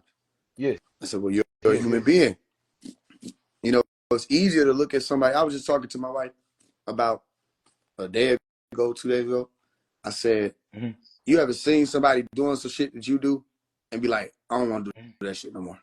Yes, yes, yes. Yeah, so it's I like understand. easier to look at other, like I saw somebody scrolling. Like I just saw Mm-hmm. somebody sitting and scrolling on their phone one day and I was like, I don't want to do that shit. Cause Mm-hmm. it looked like they stuck.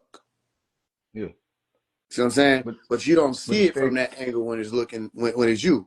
What I'm Mm. saying is, while you might be on some of these women look this way or they feel this way, some of the women could be saying the same thing about you.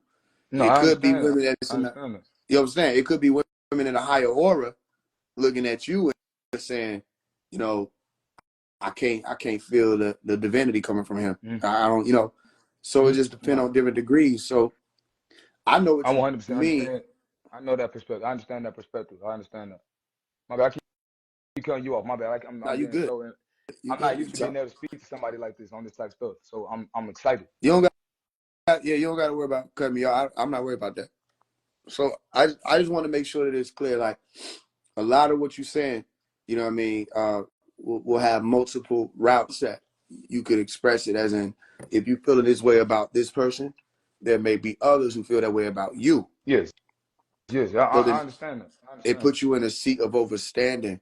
Like you, the one who you might not think is like on that level or conscious or whatever, the promiscuous one or the stripper, or if you're able to control yourself, that. you could sit with that. Let me tell you what happened. This was 2022, either 2022. Yeah, it was 2022. 2022. I went to a strip club with my folks, Mm-hmm. and there was a sister there who Mm-hmm. some she was melanin dominant, but I don't know if she was all the way us. But either way, I could tell she had the gene there somewhere. But she was there. She wasn't the ones who came up to me. I had a section off to the side. I don't like sitting amongst population. So when I would go and already go to the whoever over the owner and like, yo, give me this room over here. You know what I'm saying? And if I'm coming out, it's to get my drinks. And if I see somebody I like, I'm gonna grab them on my way to my drink, or I'm gonna grab them Yeah, on my way yeah, back to my room. I would literally use the strip club as a meditative place. I know that sounds crazy, but you don't know me. yeah. Not saying you, I'm saying people don't know. All right. So the sister came over to the section, right? And she was sitting down in the area. She was talking to me. It turned out 2-3 hours passed. She never gave me a dance. I never asked her for no dance. Mm-hmm. The whole 2-3 hours, what we doing? She talking to me. She asking me Talking. questions.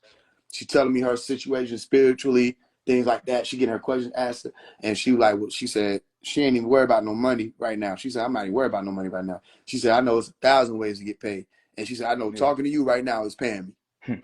And I'm telling you, there were people who were walking past, who were looking at us, and they were confused because like we just sitting there talking. You Yeah. see what I'm saying? And it's like, what's so interesting that this dancer is no longer even dancing. Mm-hmm. She's just talking. And Yeah. you know what I'm saying? So Yeah. my thing is, that's a stripper. Ain't no telling what her lifestyle was or is. It don't matter. When you're able to sit there and do that and there's no ulterior motive, or when Mm-hmm. you able to, the same female who, like, ain't nothing wrong with a female being bad, like, or Yeah. sexy, whatever the word niggas want to No, use. I want to Or, say this real quick to cut you. go ahead. My bad, to cut you off again. I've done that multiple times. Talking like I don't even know what. Like sometimes I can see something past all that, and I don't know why. I done came over and talked to. It might have slipped me on some flirting shit at first, because that's just how I don't, you know You what I'm saying. answering Anyways, your went into own the question. talking. So let me say this to you. You answering your own question. Because your intention from the beginning was what you saw based. It was based on what you saw. You see what I'm Mm-hmm. saying? You met her there, and you say, it might have been on some flirting stuff. Okay, how about this? When you see something you like, and you like, okay, this could be based on my flesh, switch the intention and have the conversation and not get the number. Not saying you never Yeah, did that's what I'm that. trying to say. I'm not Oh, go saying ahead, you go. never did that. I'm saying make that a part of your prerogative, your priority. that when you meeting anybody, not just the women who you think are attractive, right? The women who you might not find attractive. When you have the opportunity to speak to people and learn from them. It was plenty of people who I know, they were prostitutes, strippers, all kind of. And let me tell you something that's very simple, right? There was a sister who claimed that she was real conscious, woke, all that. She did readings and everything. I didn't want her to touch my hair, right? This is around like 2021, sometime in that. I did not like her, but she was bad as hell, fine as hell. But I ain't like her touching my hair. One thing she couldn't touch on me was my hair. And she would be asking about that. Why you like me? So I'm very specific about that, very particular about that. I said, I don't let everybody touch my hair. There was a sister who never was conscious. I ain't never known her to be conscious. She came straight from the hood. She didn't pass go. She did collect $200, right? She was the one that's ass shaking in the club, all that. I go over her house just so she can twist my hair, just so she can braid my hair, and then I leave. Why? No. Because that one had more pure energy than the one who was claiming to be conscious. Yes. That's Mary what I was trying to tell you. Magdalene, I'm almost there. Go ahead. Mary Magdalene was said to be a prostitute, but she was the closest one to Jesus. So if you really on that level, it don't matter who you interact with. Test what I'm telling you. If you not in the root yourself, when you leave them, they gonna start rising up. Or before you leave them, everything gonna listen, you'll bring things out of people you never would have thought were possible. Don't look with your eyes. Go ahead. No, I'm saying I'm hearing what you're saying, and I'm just taking it in. And what I wanted to say was I've done similar things to that. Like I'll talk to people that, like I said, like girls who I know they moving crazy and stuff, but we're not even talking about that. We talking about this type of stuff. I didn't even know she knew this. Something drew me to it when I said on the flirting stuff, because that's how I know how to approach. I don't know how to. I gotta like work on that. So I approach it on that type of shit. Like, hey, you XYZ and stuff. Then we get to talking and stuff. We talking for hours on FaceTime. Everybody know this girl through the city going crazy. We never talked about nothing sexual. I'll be outside talking to a homeless person. I'll be talking to a motherfucker who I know this nigga got bodies and shit. We not talking about no hood shit when we speaking. We speaking for hours. And I don't even know what would draw us to each other. What I was trying to say earlier was sometimes it'd be hard for me to do that because I'll walk into an environment and it'd be this type of energy that's just overbearing for me. I gotta like try to go outside to take a deep breath or something because it feel like, for lack of better terms, just I don't know, dark energy. I mean, I feel like I'm getting more sensitive to it as I get older. I walk into a place where I go back to my old neighborhoods, and I never at one time in my life it felt like home. Now when I go there, you feel just hatred and demonic. I don't know the right term to say. I don't want to sound cliche, but you will feel that energy in the air and make you not really want to be in there. It'll almost repel you. And I don't want to do that because I know that there's people in there that's just as lost.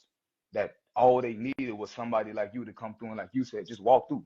And they seen this weird dude walking through. He had an ankh on. He got, who is this motherfucker? They might have laughed at him with their homies and shit, but that put him on a different path. So I want to go to these places to find those folks, but it'll feel like the energy in those areas be sometimes too overbearing for me. So I'm trying to You find ain't a way supposed to that I be can. there. All right. Listen, only a few of us can walk into the devil's living room, shake his hand, and walk out. Only a few of us can do that. What I'm saying, be who you are. Not everybody is an Asa. Some of you are Peters. Some of you are John. Some of you are Luke. Some of you are Musa. All right. Some of y'all ain't even in the story. Okay. Or some of y'all was in the crowd. Be who you are. You know what I mean? If you can go into an establishment, listen, let me tell you this. That's why I did a class called Psychic Self-Defense. If you have a psychic self-defense, no matter where you go, you know, you can put the defenses up. It may take work to put the defenses up, just like when you play in Mortal Kombat, right? You press the block button, but you can still block.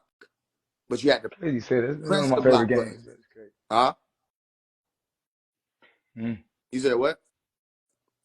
I said that's crazy. You say that. That's one of my favorite games. I don't even play shit. I don't even play games for it, but I'll hop on some Mortal But Kombat when every you once get in a on, while. it's Mortal Kombat. Okay.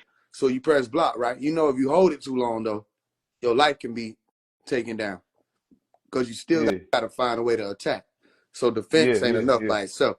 My point is, family, I'll walk into a strip club today and it'll be mine. Yeah. You see what I'm saying?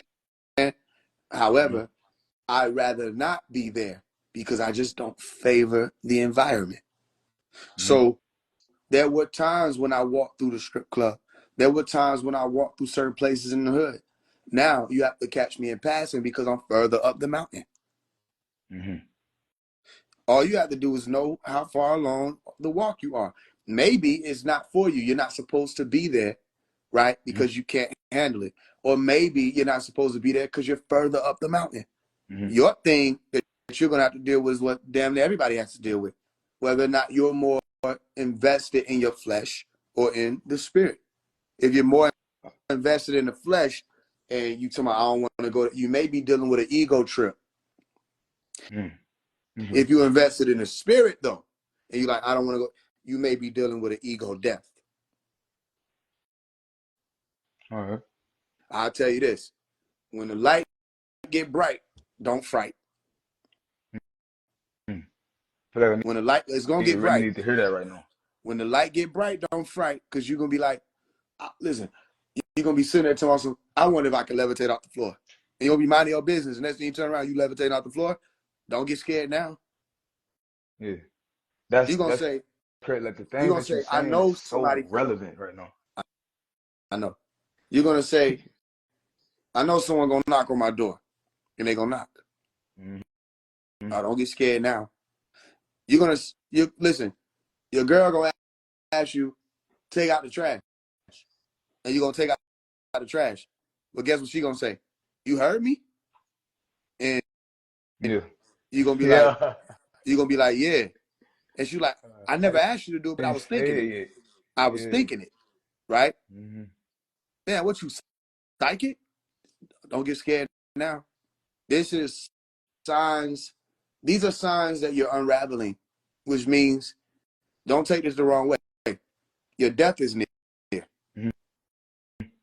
Don't take it the wrong way. No, And no, no. notice, as a responsible teacher, I said, don't take it the wrong way before I said it instead of Mm-hmm. after. Okay, that No. was me putting you in. That was me putting your defenses in place. Mm-hmm.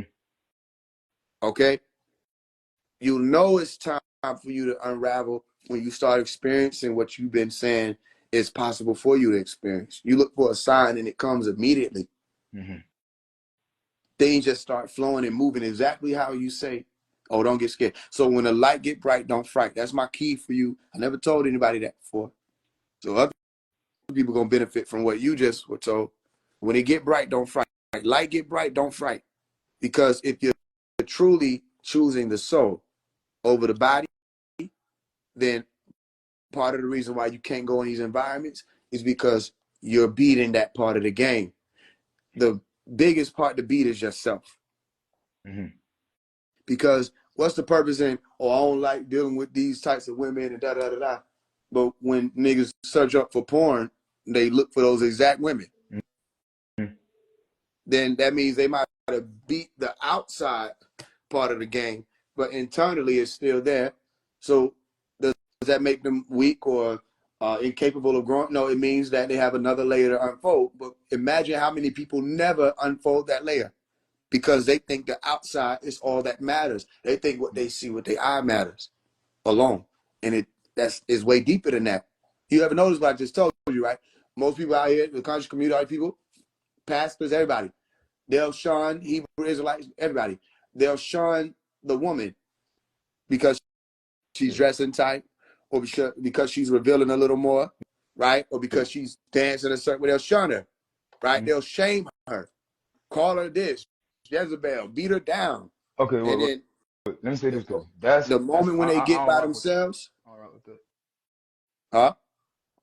See, I don't rock with that when they try to like put hatred on her though. Yeah, for And sure. it's like That's I don't rock with. I never rocked with that. That one never cool to me because I what remember I'm trying as a to tell child I you. was never super religious. But when Jesus came and was speaking to this lady who was I'm not very acquainted with the Bible super, but he was speaking to a lady that was supposed to be, I guess, a prostitute or something. And I think people was like, nah, that's a prostitute, bro. Don't. He like, nah, bro. Like, I'ma still speak to her. You want to know Like, I'm not gonna why? put. Because a lot of the disciples that was around Jesus didn't like women Mm, because they were projecting. When you meet a woman, she gonna tell you whether or not you the man you say you are based off of how she is in your presence. And there are mm, different degrees of how that woman will express and show you that. And there are different women that come with different degrees of that expression and showing. Or whether or not you mm, say, you one of the gods, or you him. See if you him when the women come around. Do mm, they handle you like that? Do they treat you like that? mm. Or is it just something that you say out of your mouth? Are you listening to me? Because it's something important that most people are missing. No, A lot of the men I think hate I'm women. more than just listening. Sorry. You good, you good. A lot of the men hate women because they projecting. They hate what they love. And they're not Mm, strong enough to overcome it. So they succumb to their hatred nature that wants to lash out and fight things they don't understand. And women are dealing with that every day. And women are pushing against it. They're like, man, y'all are so hard on us about everything. You know what I'm yeah, saying? that's what. Yeah, We that's dress what I this see the way. result Listen, of it being. the woman is throwing her body, all kind of stuff. She's taking her clothes off. Y'all bash her, or they bash her. Mm, And then she says, you know what? I'm gonna become a Muslim. They bash her. mm. Say, you only doing that for attention. You only being modest for attention. You were just complaining she was showing too much. Brittany Renner. And then you'll see Kevin Gates, Brittany Renner, they'll come together and they bashing her more. That men are afraid of women. They don't understand women, so they try to oppress them, and they don't understand. That's what I'm trying to tell you. Is a very important key that someone like Mary Magdalene was, who everybody was bashing, calling her prostitute, all this other stuff. Well, who was there when Jesus was supposed to be on the cross? Was it all them disciples, all them niggas who was saying stone the women, or was it Mary Magdalene sitting there right with him, looking for the body, making sure he was buried right, making sure everything went right? Who was there to make sure? Come on now, you get you a player ass woman, right? Yeah, Nigga get into some shit. Who gonna hold him down? yeah. You see what I'm saying? So it's just another school, is what I'm telling you. If you can All look at a right. sister and just see a sister, see a woman and just see the woman. Yes, Let yes. her That's. actions and how she is toward you determine how you go about handling her or dealing with her, or whatever Mm, degree you're going to activate at that time. But you don't know her when you see her. So that same, I'm gonna tell you how people didn't know me. People saw me pants sagging, you know what I'm saying, rag on, whatever, chains, whatever, talking a certain way because they seen me around some niggas. And they judged yeah. all of us based on that crowd. If they would have talked to us, they would have found me there. Because they would have found through talking to me that just because you see something that you think is a hood nigga, let me tell you something. This is why I don't wear dashikis. This is why I don't dress like a conscious community nigga.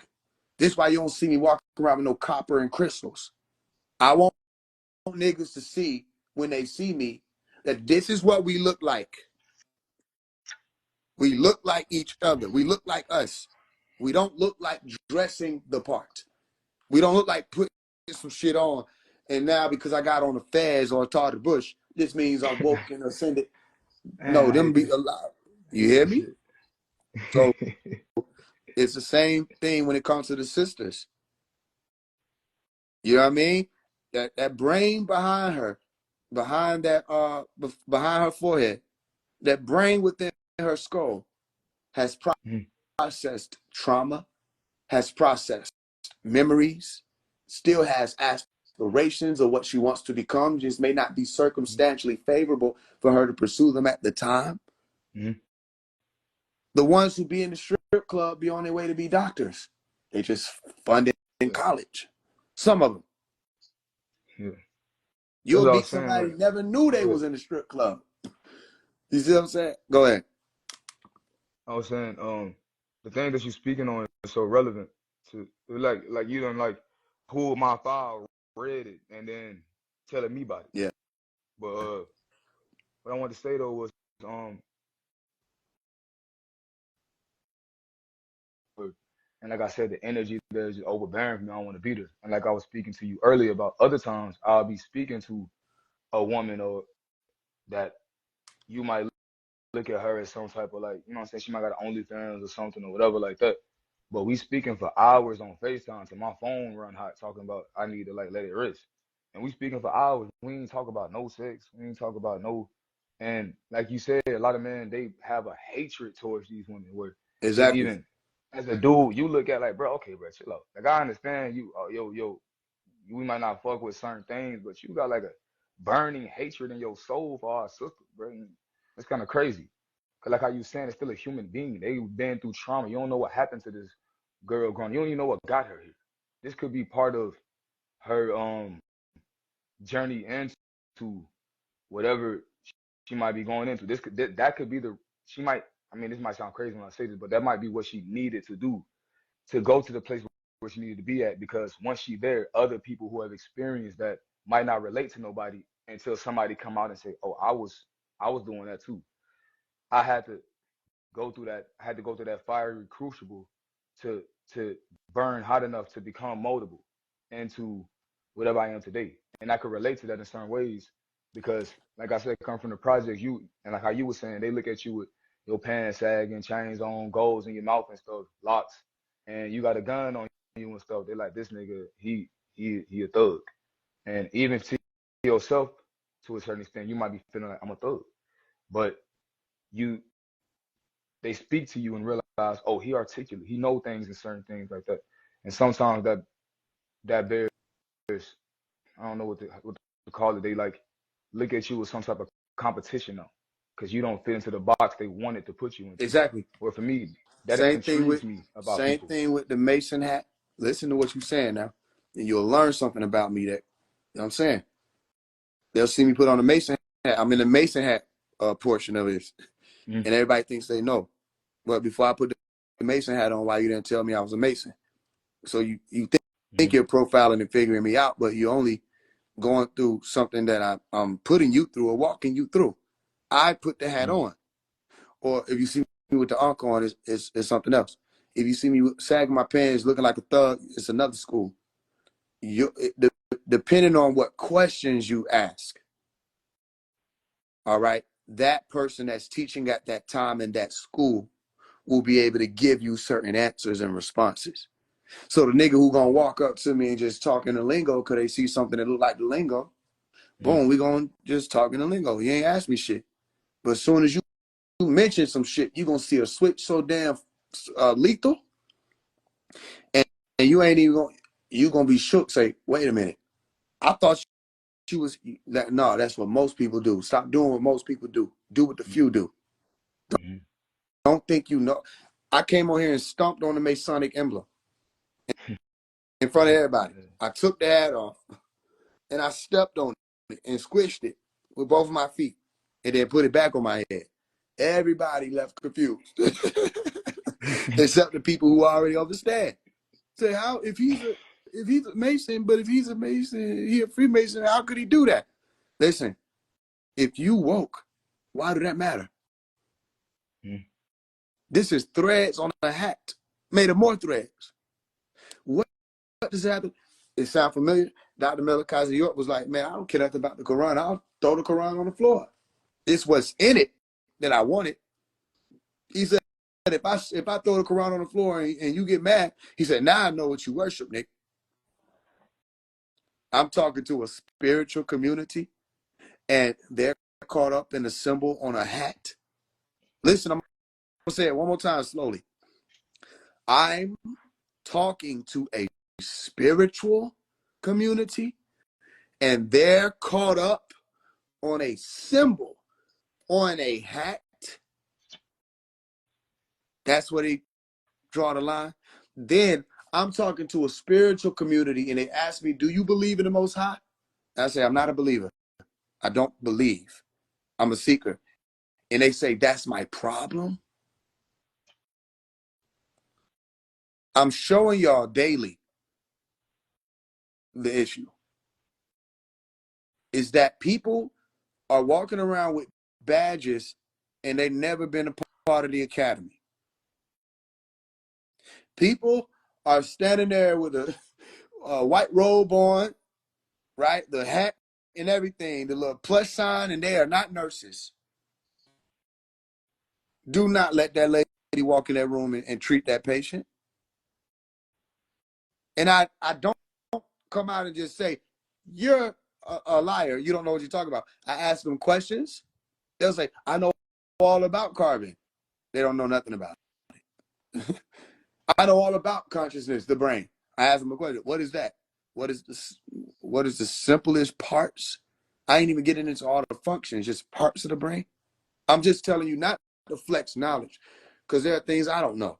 What I'm saying is that there are a lot of people out here pushing that they do know and understand things.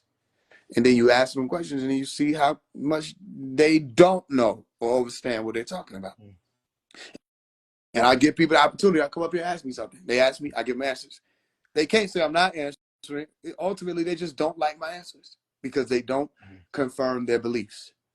Beliefs, yes. People look for confirmation of their beliefs instead of actually doing the research.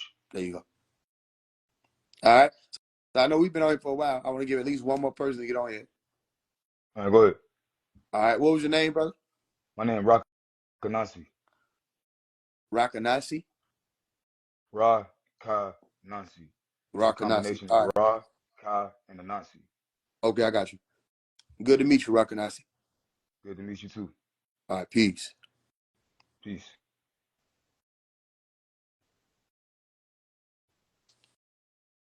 All right. I think we got time for one more person. Who we got? Who trying to come up?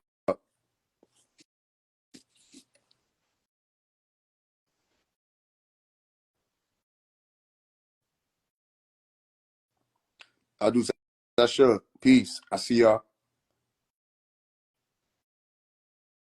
What y'all think about the Empty E-Way album? Since we finally got it out.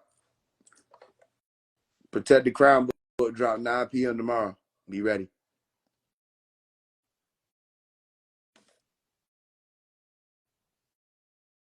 That was legendary.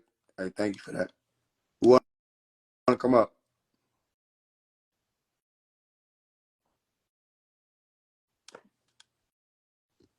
Robert Tafari. How you doing, man?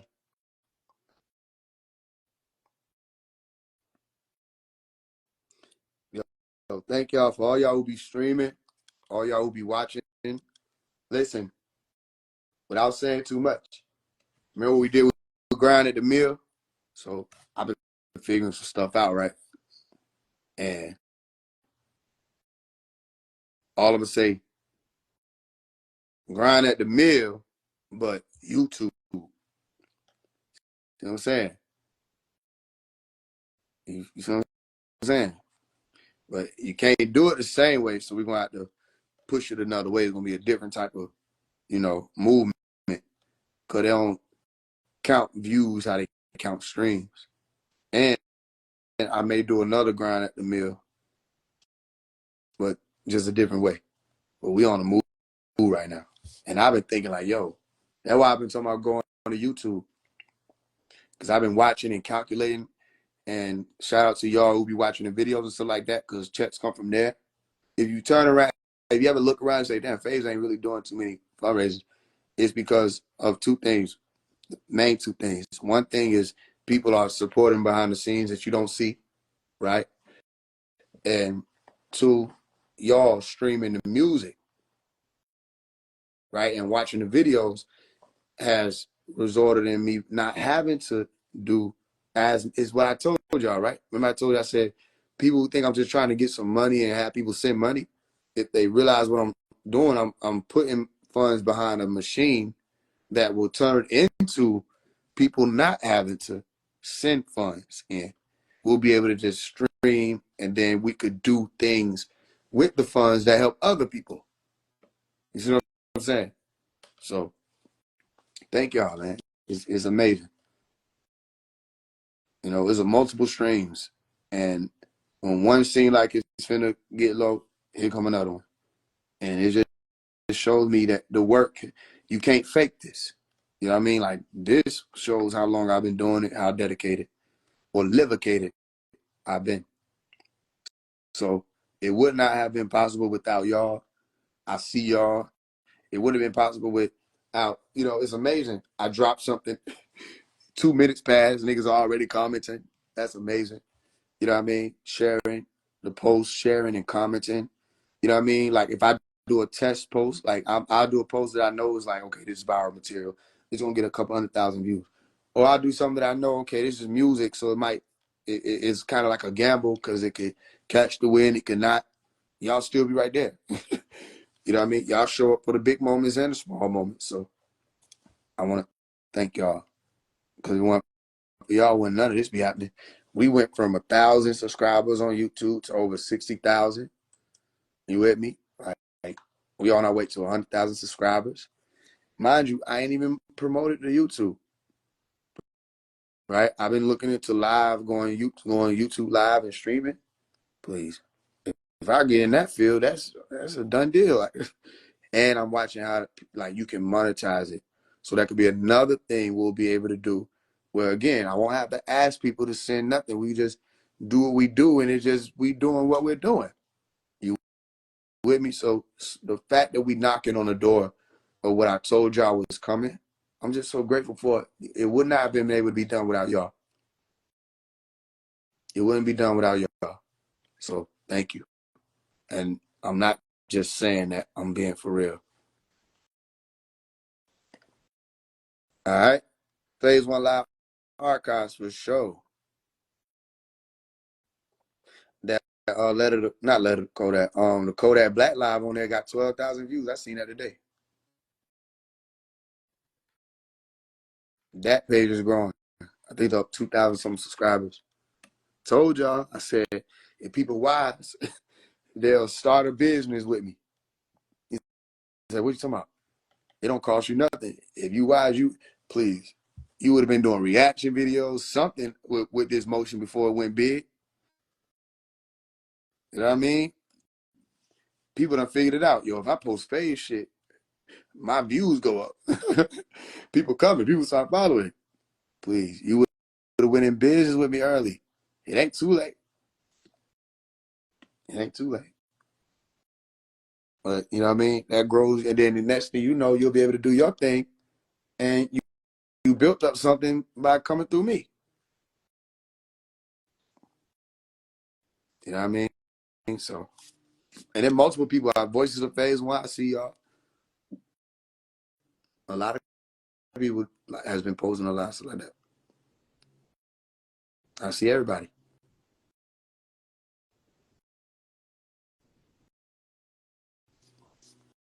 I fuck with that letter to Sexy Red Heavy. Yeah, that's some powerful shit. Like, that's other level. Empty E-way, 33 way. 3 times 3.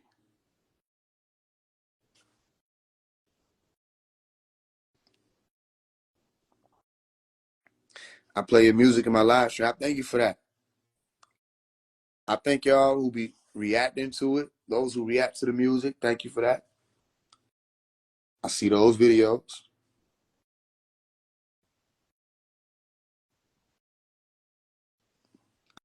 I see all of it. What are good things about negative intrusive thoughts? That is your subconscious stepping forward and saying, hey, don't forget about me. I exist.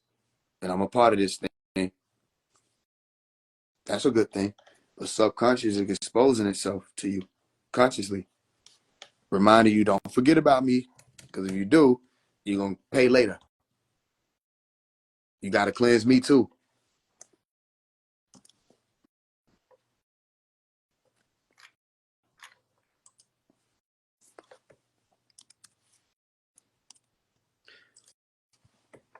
I knew Friday I wasn't going to post this shit, by the way. I knew this wasn't going to post this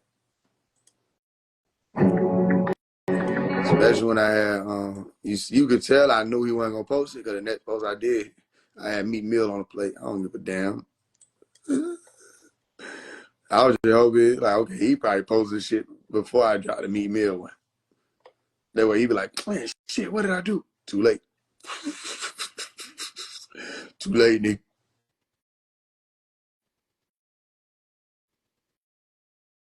Frequency be the easiest way to reprogram. No, honesty. Honesty is the easiest way to reprogram. My son's name is Omari. Peace to Omari.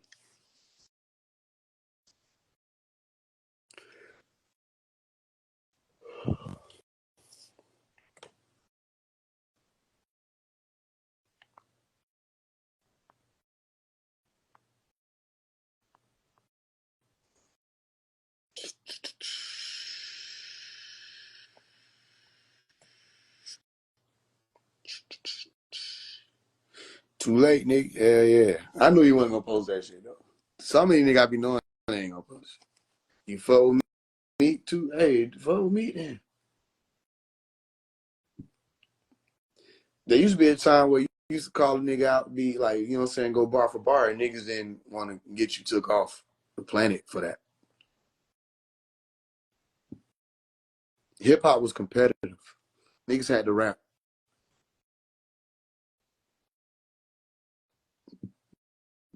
I fuck with what he did with the Proud of Me verse. That was hard. I still be challenging niggas like, you know what I'm saying? Step up. Don't be scared.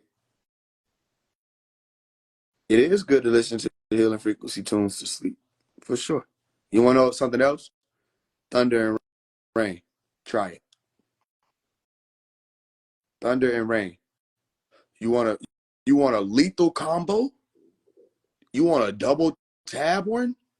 I'll give you a double tab one. On one tab, Thunder and Rain. It's gonna require a little engineering, so make sure you listen. On one tab, you put Thunder and Rain. You turn it down just a little bit, and on another tab, you put on Dr. York teaching. Mix it. Turn one tab down so it's like the Thunder and Rain is just around his voice, so you can hear his voice. And it's like you can still hear the thunder and rain.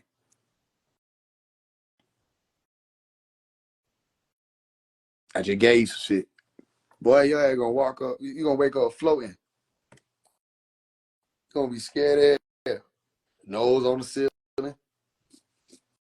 Don't be scared now. The sound of thunder and water, rain, and the voice of the sound of many thunders and rain and water, nigga. I'm scared of who you gonna become. I used to do that when I was little. So, oops. If they can't handle me, blame what I did. When I was young, I used to do that shit. Soon I figured out what YouTube was and how to mix. What? Bro, do you know who I am? Hell no. Nah. All I know is your ass got excited about some shit you ain't even said yet. And paused and was like, bro, you did so many expressions in 30 seconds. I'm scared to meet y'all. Whoever y'all are.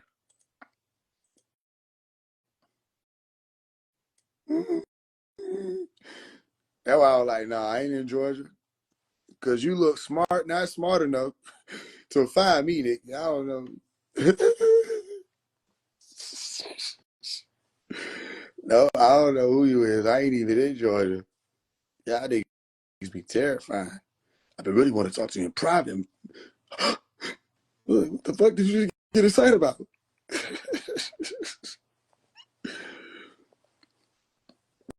The hell? I ain't even on Earth. Y'all niggas is terrifying. Cause you gotta understand when you under a microscope like this and everybody watching you, you know what I'm saying? You gotta be real careful. Like niggas is literally watching you. Like when I'm on live, y'all gotta understand what I'm aware about. I'm on a screen, and niggas is on like on somewhere else, and I don't even see them, and they just looking at me. Niggas looking at me.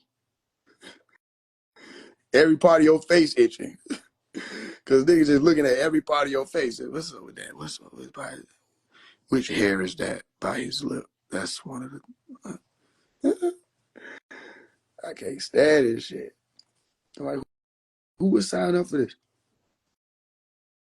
They excited by your vibration, it could be dangerous for sure. They watch me every day. I don't care, dude. I don't know, bro. You just use the explanation point in the sentence. That's ancient technology. You just like I ain't seen nobody do that shit in a while. And you black. That's usually the white folks shit. You still see the white folks still use that. Or elders. That nigga use the explanation. When the last time y'all seen an actual real explanation point? I'm not talking about like the red emoji one. You resorted to the real deal.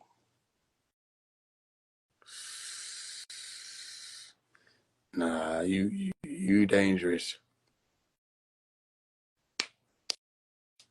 I know they probably do want to come up and talk, but it's late. My phone be tweaking with the typos because I know how to spell my words. Hell yeah.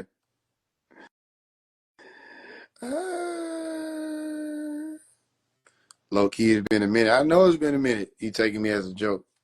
Are you not screaming now?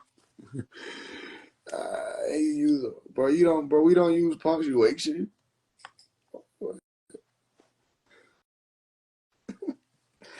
I know, fam. I'm just fucking with you, like I said, y'all. Just fucking with you. Don't go telling people on the Antichrist because I called out your explanation point.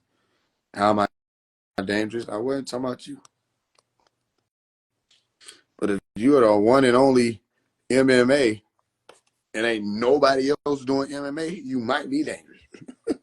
I am the one and only MMA. Dude, what the fuck these niggas been doing? Fuck that. I ain't fighting him.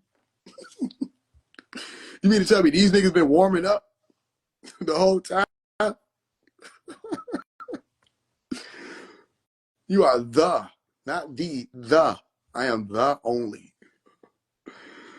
But I'm conflicted. He said he had two beers, so he want to talk in private, not on live. I don't know, bro. All that sound different to me. Like, if you had two beers, you just need to stay home. Just relax. You know what I'm saying? Like, I like your lyrics alone, bro. Okay. You saying young, bro? Well, thank you, though. Bro, I was just trying to get you to see my other comment. What other comment? You could have just commented it again. What other comment?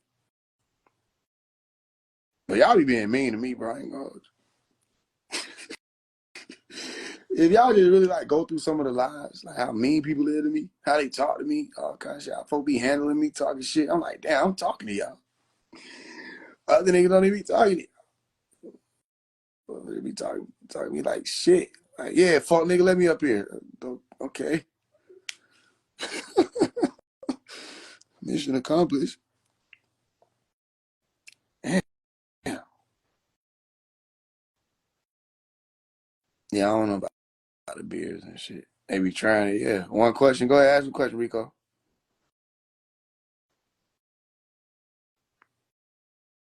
Yeah, they mean.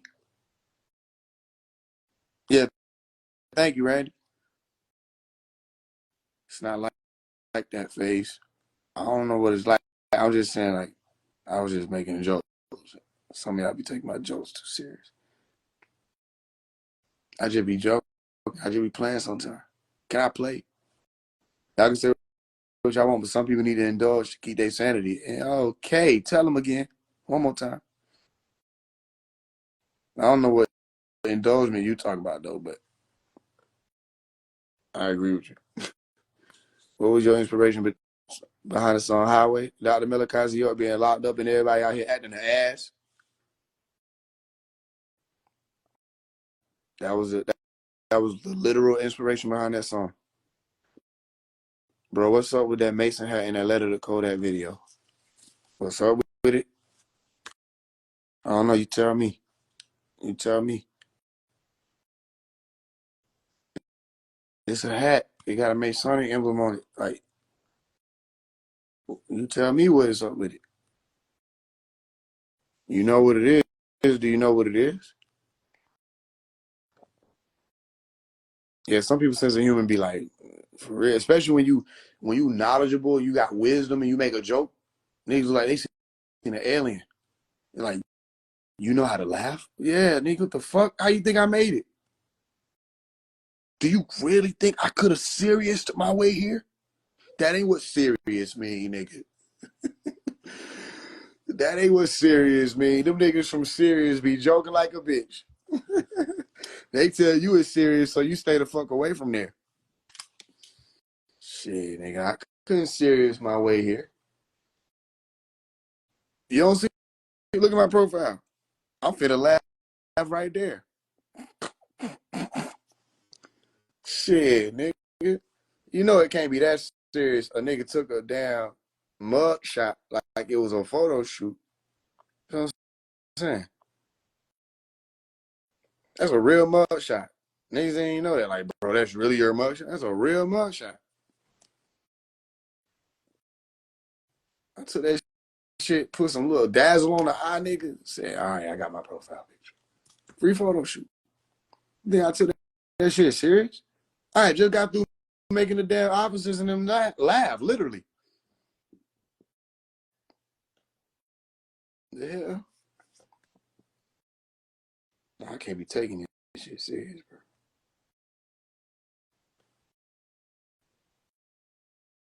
Shit, them officers that raided one of the casinos and one of my folks was caught up in there. And we thought we were being smart with them niggas because we recorded them and all kind of shit. And they recording us from a bush. One of them niggas recorded me from a bush. I seen his ass. I'm like, damn, who the nigga recorded me? My dumb ass walk up near him. So he come out from behind the bush and he recorded and he put the little camera down and was talking to me. I ain't even realize I was in the middle of a police investigation. My dumb ass still trying to be intelligent. Oh, I know my constitutional rights. First of all, I need you to be about 10 feet by. I guess that's you walk far enough, sir. Yeah, I'm able to record. My dumb ass not even paying attention. They circled us in. Me and my folks. This ain't even, you know what I'm saying? This not even a good situation at this point. One of them niggas look like the GTA officers. Whatever came to your mind, that's who. I'm not talking about the new GTA. I'm talking about Vice City. His head was blocked. He looked like one of the wrestler coaches from back in the day. The referee, he looked like all them niggas in one. Meaning, he looked like I'm going to jail. He was the nigga I didn't see. The nigga who was in front of me, they made him look like Macklemore and shit. Like I thought he was a bitch. So I'm talking to him, and I noticed he ain't never walked near me. He honored me. He honored what the fuck I said. And I see him look to the left real quick, and then start walking forward. I said, this nigga not honoring no more. I turn around, they walking toward my car and shit. I'm like, bro, what the fuck? Cause my dumb ass left the car door open, twin. They say, is this your gun? I immediately turned to a suburban college student graduated from Harvard. Immediately, is this your gun? And my stupid ass thought I was smart because I'm like, oh shit, I didn't even expect this turn of events. So I was like, I said, I don't consent to any searches, right? He was like, but is this your gun? I said, this ain't even my car. He said, well, if it ain't your car, why would you say you don't consent to any searches? I was like, shit. I said, let me explain. It's been a long day. There's been so much going on, you know? And my folks were like, bro, I ain't saying shit to these niggas. I'm like, I'm not going to jail. My birthday is like in 2 days. I'm not going to jail. I'm going to be in jail my birthday. You stupid. What? Nah, it was 9/11. That was so crazy. It was 9/11. My birthday was in like a week. I'm like, boy, I'm not going to jail for these folks. Boy, what? I had so much shit lined up for my birthday. I'm like, boy, you folks. I started complying quicker as fuck. Like, I ain't use none of that more shit, none of that. Sovereign. No, I was a citizen. You know what I'm saying? I was just concerned about my constitution. Bro, I changed everything. You know what I mean? Them niggas wound up flipping it. But the point was, after I eased up the situation, You know what I mean? They did the good cop bad cop thing. They were like, let me talk to you because you're so much easier to talk to than he is. I said, well, he's just gone through so much. You know, it's been a confusing day. You don't think we've gone through a lot? We've been here since 3 a.m. I said, you got a point there. You know, you know, I laughed it off. And then he was like, look, man, I'm just gonna let you guys go, man. I'm like, okay, cool. You know, I had to talk my way out of this shit. Then we get to the car. One of the officers who was working with us, he get the gun. He like, I'm just gonna put this in the back seat. Since this ain't your car and it's not your gun, y'all ain't gonna worry about that. If you're just transporting the vehicle back to, oh, okay, yeah. I said, just don't worry about the body y'all see in the back. And we all laughed. Ha, ha, ha, ha. He said, yeah, we're not here for the body. We just putting the gun in the car. Bro, I'm telling you, my point is you gotta laugh about some of this shit. Cause bro, them folk, I was finna go to jail. Like, it was so crazy is I ain't even do shit. I was just finna go to jail for being an asshole. Just trying to be smart. Like, what? I had to laugh that shit off. And wasn't shit about it funny. Cause I just seen the SWATs and everybody leave from there. And what's so crazy, they wasn't even the police. Whoever these nigga was, nigga had on jeans. Some of y'all remember this shit. Cause I recorded some of it. Nigga had on jeans, Crocs, a bulletproof vest, a Walmart shirt. Nobody was in uniform. I said, this must be the FBI's cousins. Whoever these niggas is, I'm in trouble. I don't even know what the fuck I just got myself into. You gotta laugh. You gotta laugh. Am I asking too many questions? I didn't see the first one. You gotta ask what question you want. Hey, your frequency switch back and forth so fast, I rock with that. Hell yeah. You ain't seen shit. You ain't seen shit. I learned from my damn mama. Watching her do that shit. And I talked about that. Listen, I mentioned that shit to my mama one time. Boy, why I do that? Because we was like, I don't know what we were doing. Either we were signing up for a school to enroll or whatever. But my attentive ass was like, Umi, I noticed that when you talk to these people, you talk one way. And when you're not around these people, you talk a whole different way. Y'all ever had y'all mama cut the skin off you with their eyes? That's how I knew I had fucked up. And then I realized, oh shit, I said it in front of the people. Cause that defeat the purpose of the code switch. You know, children, we don't know no better. We just saying what the fuck we realized. I had to be like 5. I said, Umi, I noticed that. She didn't even say shit to me. She just told me I wasn't shit. Like, about just looking at me like, but y'all don't got no mama. Like, you might have a mother. You don't got no mama if you ain't never like did some shit and you put yourself on punishment based on how they look at you.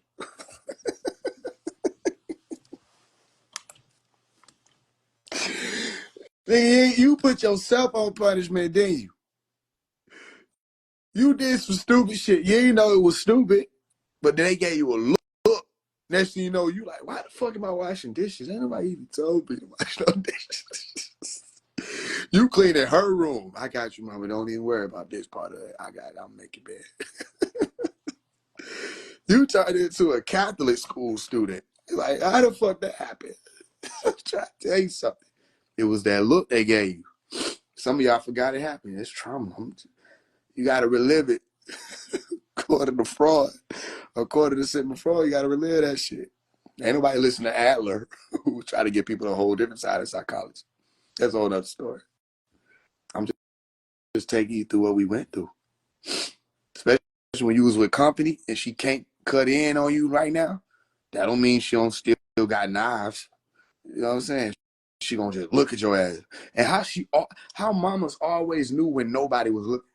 Y'all notice that? They could always detect when wasn't nobody looking. And they give you a quick ass look. And it's so quick, you know it's quick because it's just only your photographic memory recognize it.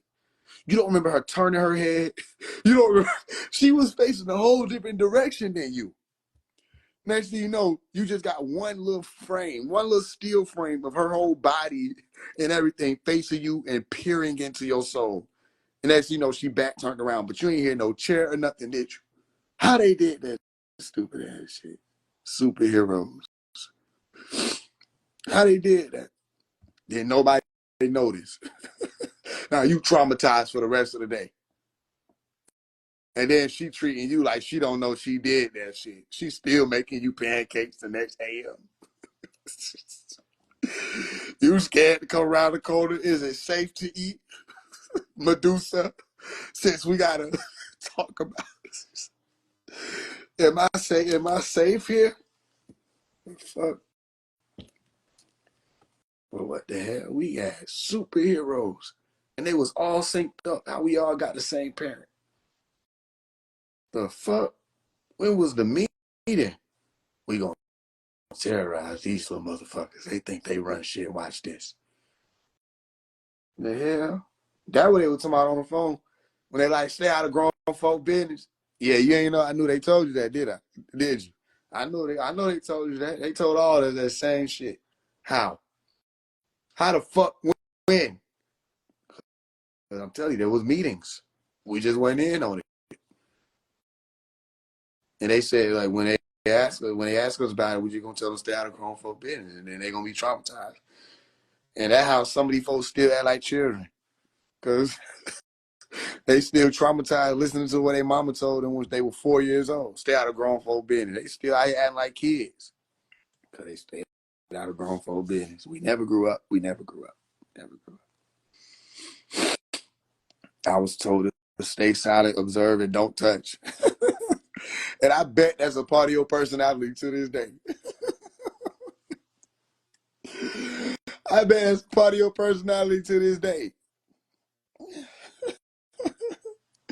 Let me guess. You ain't never had your lady say, why don't you touch me? Why don't you touch me? You never touch me. You never touch me. Your lady said that to you, did it? And you told her that same thing, didn't you? Your silly ass. That same, I was taught to say silent. We indoctrinated, nigga. We have been indoctrinated.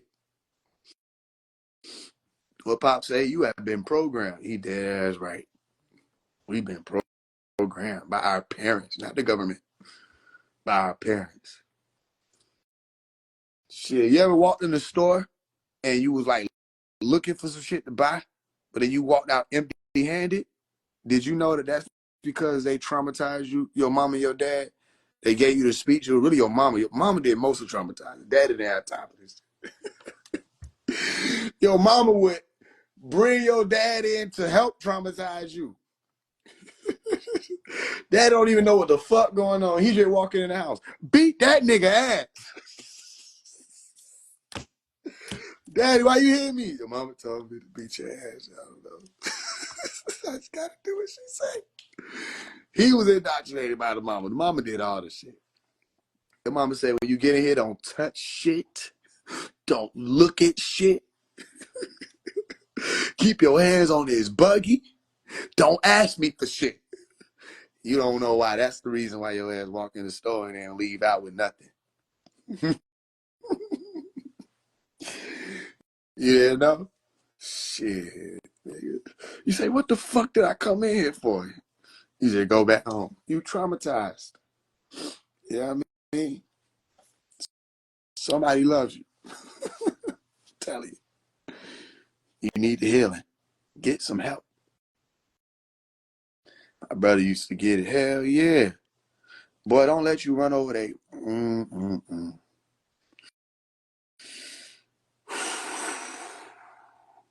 You ran over the hill with the buggy. You hit the hill with the buggy. Some of y'all called it carts. Bless your soul. It's a cart. She called it a cart. My wife called it cart. It's very evident she called it carts. Bless y'all suburban bougie ass soul. It's such an ugly word. See, it's just an ugly word. I don't know. Yeah, it's a very I know it's an ugly word. It's very much an ugly word. It's a cart. Yeah, we called it buggy. It's a buggy. It's a cart. It's a cart. You see what I'm saying? I love it to life. You gotta have you some cart people around you. You know what I'm saying? Shit. You need the cart people too. You hit her here with the buggy. You know what I'm saying? Boy, you ain't never seen, okay, y'all seen like the movies where you had like the face reveal of the villain and they turn around slow.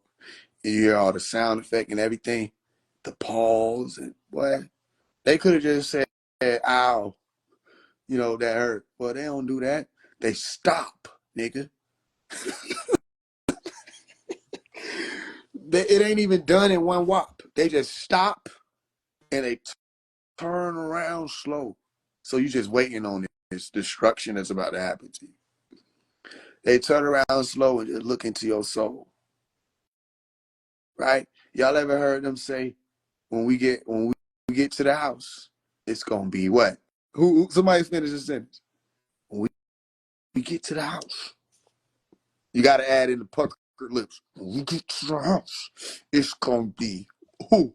Who was it gonna be? They always told you it was gonna be. Who it was gonna be? You don't know because you had y'all pushing carts, so you don't know who it was gonna be. Let me tell you who it was gonna be.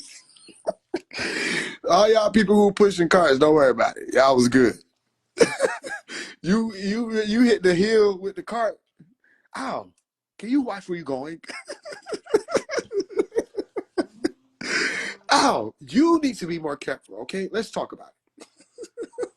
Y'all had healthy relationships. Y'all discussed it. No, no, no. It was gonna be two people when you got to the house.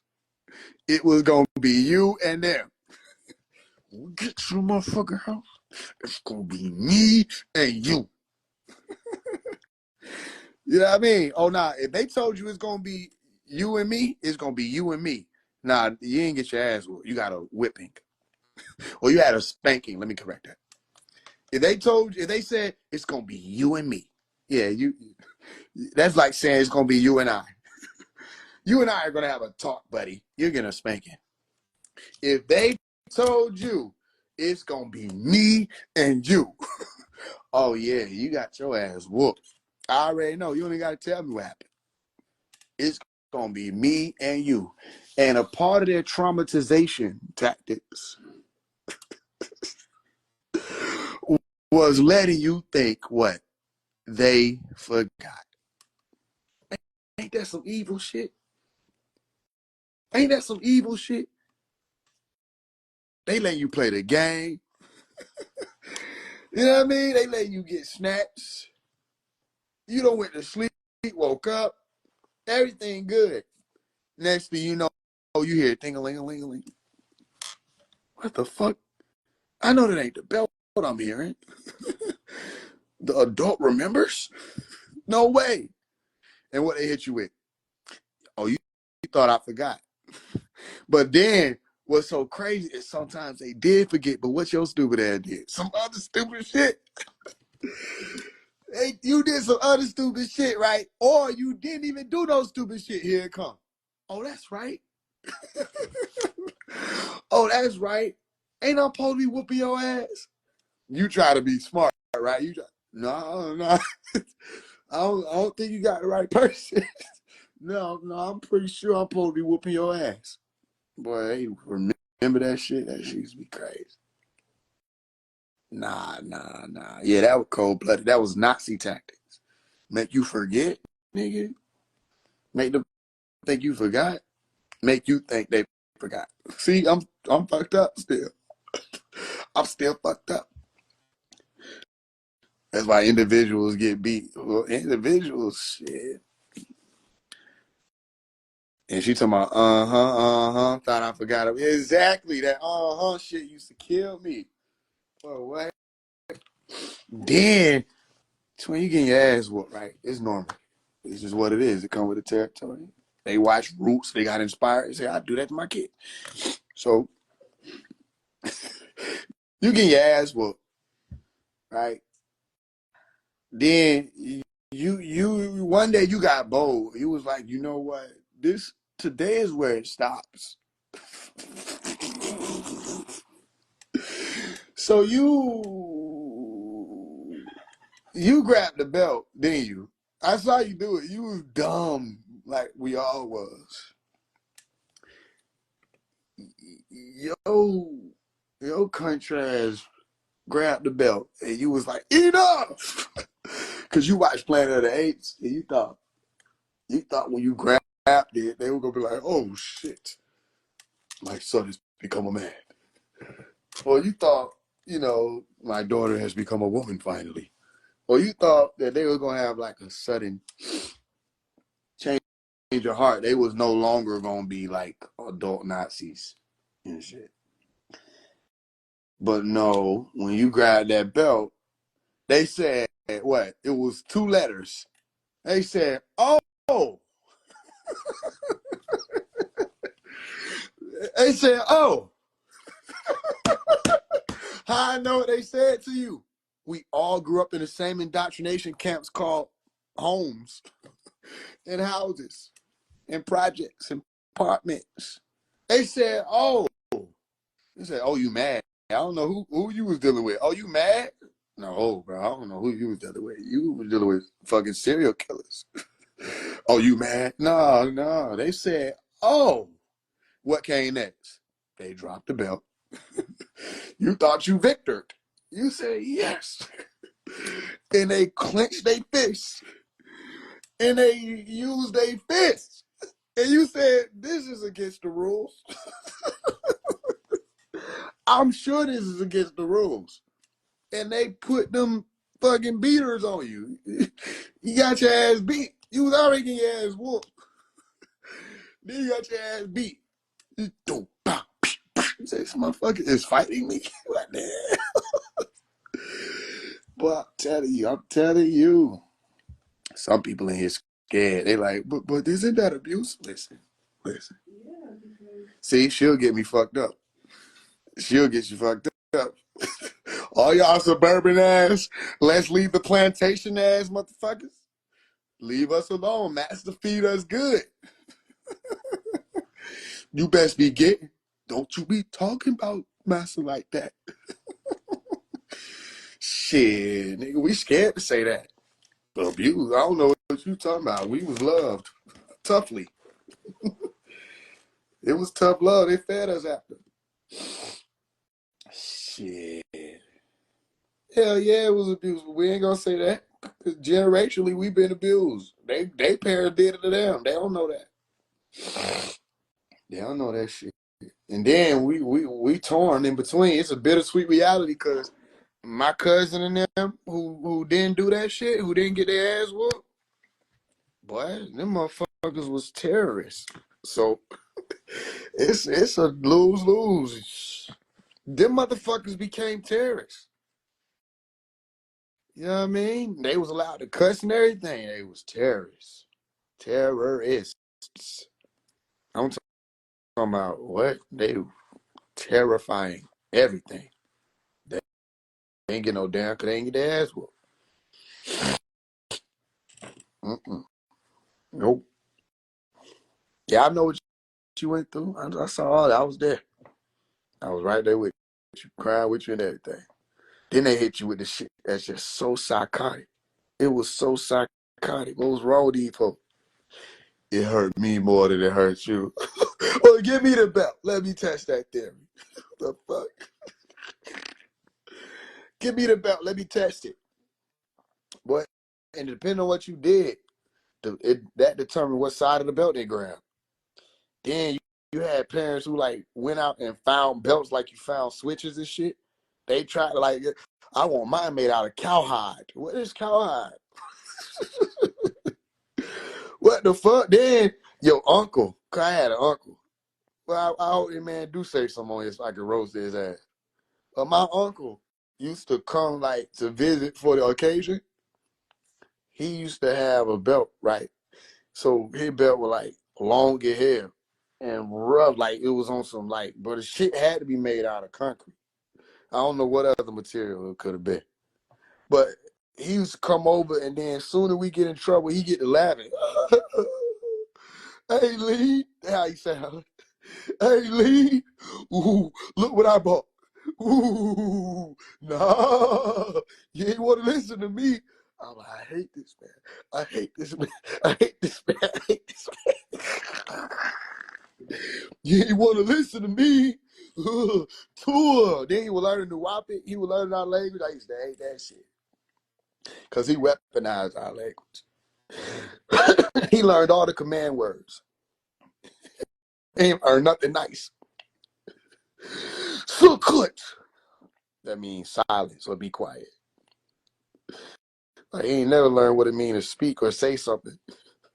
We just be on Sukut mode for the rest of the damn visit. He learned how to tell us to sit down. Ajalus. Sukut. Hadur here. And I'm like, yeah, okay. Everything's just commands. So he learned everything to abuse a nigga with, then learned nothing to help a nigga out with a situation came. What? And what was so stupid is his ass didn't even whoop niggas. He just punched you in your chest. So we know if you coming over with the belt, you finna get it. So you came to arm our mother, didn't you? That's what you came for. Because you don't use the damn belt. Hey, Lee, didn't you say they weren't listening? Nut, suckut. Here you go, Lee. Yeah. I'm like, why is this nigga giggling? I'm getting my ass whooped. This nigga giggling. Mm-hmm. Ooh, hey Lee, that remind me of when I don't want to relive your trauma. Who the fuck you can talk to me, twin? Like, talk to me what I did wrong. What I did wrong. What did I do? Damn. Like, I don't want to whoop it first. Shit, that shit made me mad, boy. Shit, Uncle Henry. We love him, but we used to hate that man because every time he show up, he try to tell us to do shit, all that. He used to do shit like military tactics. We used to have to hold the wall. Y'all know what holding the wall is? You know holding the wall. We used to have to hold the wall. That means put your back to the wall, slide down in parallel squat position. Because if you go anything lower than that, you finna get hit in your chest. Then you gotta hold the books. They say hold the books. And if you ain't know how to go through this, don't talk to me. Don't even say nothing to me. But you have to hold the books. And then what's so crazy is remember, it's all trauma. We was in concentration camps. So you hold your arms out straight. You can't drop them. They put a book in your hand. But guess what they dumb ass want to do? Because they don't understand physics, right? They gonna come put another one on top. And every 10 minutes they add in a book. But you can't drop nothing. You try to hold your hands out by their damn self, they gonna drop naturally. After a while, you finna get tired of this shit. So all you folks wonder why I'm mad at everybody. Cause I had to hold the books and the wall. Then I'm like, yo, how the fuck are you? Why y'all calling it hold the wall? The wall holding itself. You don't need me for this. Hold the wall. Then I had another uncle, but I hated him. Oh, I loved him, but I hated him. Cause he used to be too excited to discipline niggas, and he was older than the young nigga uncle. The young nigga uncle just got out of damn high school, so he just wanted to use his football workouts on us to discipline us. And he excited to do it.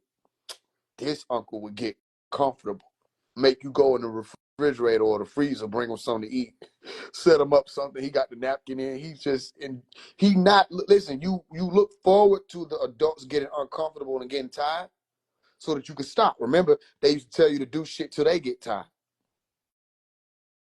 Imagine you got an uncle telling you to do knee bends till they get tired and they turn on the TV. And they relax and they got a TV dinner, napkin, they got wine, they got a pillow and a blanket. I don't understand why you would bring your pillow and your blanket in here because that goes against your original statement. When you get tired, you supposed to get the fuck on. You can't lay down and still be looking at me. I didn't know that meant till you actually went the fuck to sleep and it's 3 p.m. That I was so damn fast. My legs were strong. Police trying to catch me. Do you know my uncle? Oh, you want you want to run? Okay, give me a second. Stretch. Boy, you not catching me.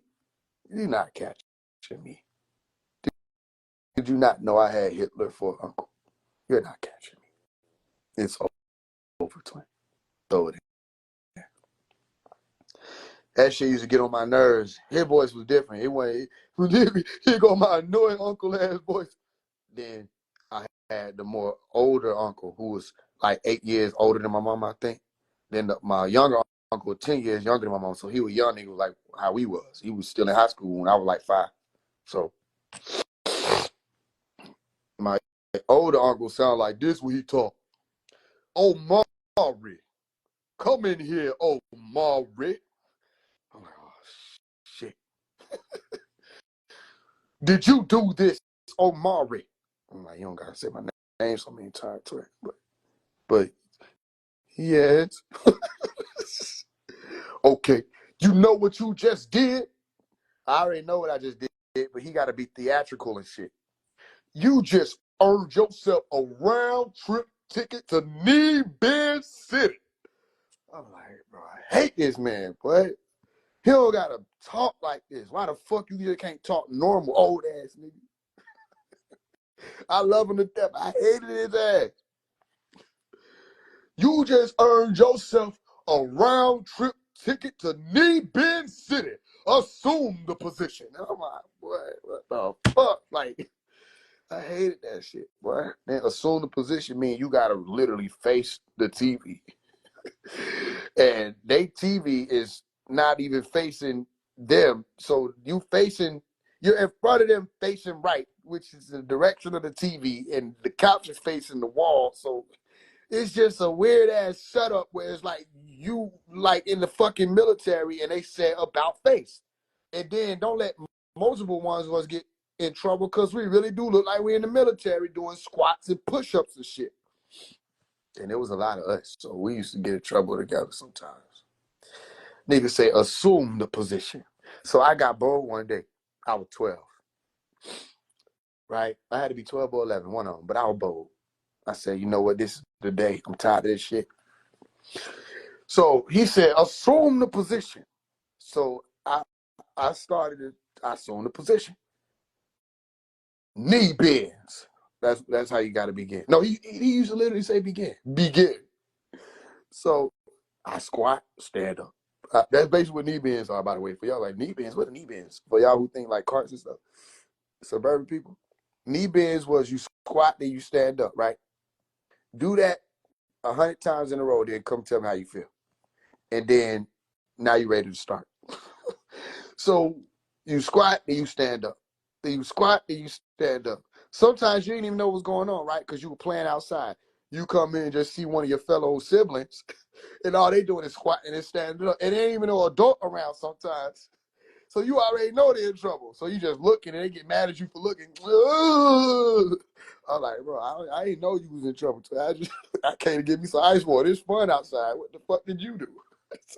So you just go outside. I'm not gonna be caught looking at you and get in trouble with you too. So sometimes you just see a random nigga just squatting and standing up and squatting and then standing again. Yeah, Uncle Charles is not far. It ain't far. Here he come with his pack of cookies and shit sitting down. You know what I mean? I'm not tired yet. I'm not all the way down. What the fuck you mean all the way down, man? I didn't even know I could go lower, man. What the fuck type shit you on? How low can you go? All the way down. I'm like, bro, what the fuck? So I got bold one day. I'm like, this ain't right. You know what I'm saying? I'm in this bitch doing knee bends. I'm fucking in middle school. I'm tired of this shit. This is how I knew it was serious, right? My siblings resting outside. They in the backyard playing. I'm in the living room doing knee bends like a bitch. So I'm like, all right, I'm tired of this shit. So he came and sat down. I said, now's my chance. What I do? I don't know what to call it, but I shook my body violently, right? And I was like, bro, I'm tired. I'm tired. I'm tired. I don't want to do this. I'm tired. So it was quiet, right? My uncle was sick, like big legged. If you don't know what big leg is, let me tell you what big leg is. It just makes it all the more like scary what I'm about to explain. Nigga never wore pants. Never seen him with pants. He just always had on rough, scruffy shorts. Whatever you imagine, and this is my uncle. The nigga was 6'9", right? He always wore gray shit, black shit, navy shit, nothing enjoyable. So the nigga he would just sit big legged. That means when he sit, he just takes up the couch obnoxiously. So all you see is thigh and knees. And each of these body parts is like how tall you are, it's how big you are. So you don't even know niggas can sit this big, but you look and say, this nigga sitting big as hell. And he would spread his arms out across the sides of the couch. His hands would take up the armrest a piece. And the rest of this was a magnificent being, right? So like I'm describing one of the biblical occurrences. It was, right? The shoulders took up the top parts of everything. Nigga looked like a very comfortable football player. And there was no room for peace when he took a seat because he was sit in such a way that you know he's sitting down. He made a sound. So he not only sound comfortable, he sound like he making fun of you. And then you hear him chewing because he eating some shit. He watching his TV shows or whatever his tapes is, VCR. And you sitting there doing exercise. So I said, I'm tired of this shit. So I gyrated. I gyrated violently. I said, enough is enough. I said, I'm tired. I'm tired. I don't want to do this. So you hear the frustration in my voice now, right? That's how it sounded. I'm tired. I'm tired. I don't want to do this. So he studied me. And I'm standing there like, was this convincing? Because he ain't said nothing. So for about 30 seconds, which was like a 30-year span, he just studied me. He ain't say nothing. I'm thinking maybe he finna acknowledge that I'm a man now and leave me the fuck alone. Stop trying to make me do military shit for stuff that I don't even understand was a fucking crime. That nigga took a deep breath. He say, Omari, if you ever do some shit like that again, I will kill you. He said, Omari, he leaned forward for the first time. Most frightening lean forward I ever seen in my life. And I was like, bro, I'm tired. Oh, you. He said, Omari, he leaned forward for the first time. Most frightening lean forward I ever seen in my life. Because he didn't clasp his hands. Nothing changed. He just leaned forward. He was still sitting big. Nigga said, do you know I will kill you, Omari? That nigga said, knee bends. But to this day, I'm telling you, to this day, my legs is good from that day. Boy, I never stopped. I thought I was going to die. Not because he was even finna kill me either. That I was like, okay, he really probably will kill me. This is my mama brother. If he comfortable enough to say shit like that to me, he mean it. So shit. I didn't even tell my mama until I got older that he said that shit. That nigga told me not I will get a whooping. Not he gonna beat my. That nigga said he will end my life if I ever do that again. And he didn't say it like with an unconvincing tone. That nigga said that shit like he meant it with all his soul. And the only other person I ever seen him do that shit to was my uncle. And my uncle pulled a gun on my other uncle. Listen, this was so crazy. I don't know why I got so many crazy stories. I was in my grandmama room, right? My granny had passed away at this point. So we was in her house for a while. We was living in her house. And I'm in my grandmama room. My mom in there. We watching some shit. Everybody done ate, and we watching some shit on the TV. We hear arguing. Stop fucking with me, Charles. Stop fucking with me, Charles. Stop fucking with me, Charles. Stop fucking with me, Charles. Henry, I'm not scared of you, Henry. Stop fucking. All right, wait, watch this. Henry, you gonna pull a gun on me, Henry? Next thing I know, I hear, you know, my uncle who was the younger one, he big as hell. He just big as hell. If you ever met me, he just big as hell. My other uncle tall as hell, so it's like a hell of a dynamic. So we heard the arguing stop. Next thing you know, you hear big ass footsteps. That's my uncle. He was coming down the hallway to my grandmama room where we was at. And he came in the room, and it was like, you could tell he had been, it wasn't that far of a distance, but my uncle big as hell. So you could tell he had been traveling because he was like breathing hard. So he said, lean. He was like, no, don't try to call Lena. He came in behind him.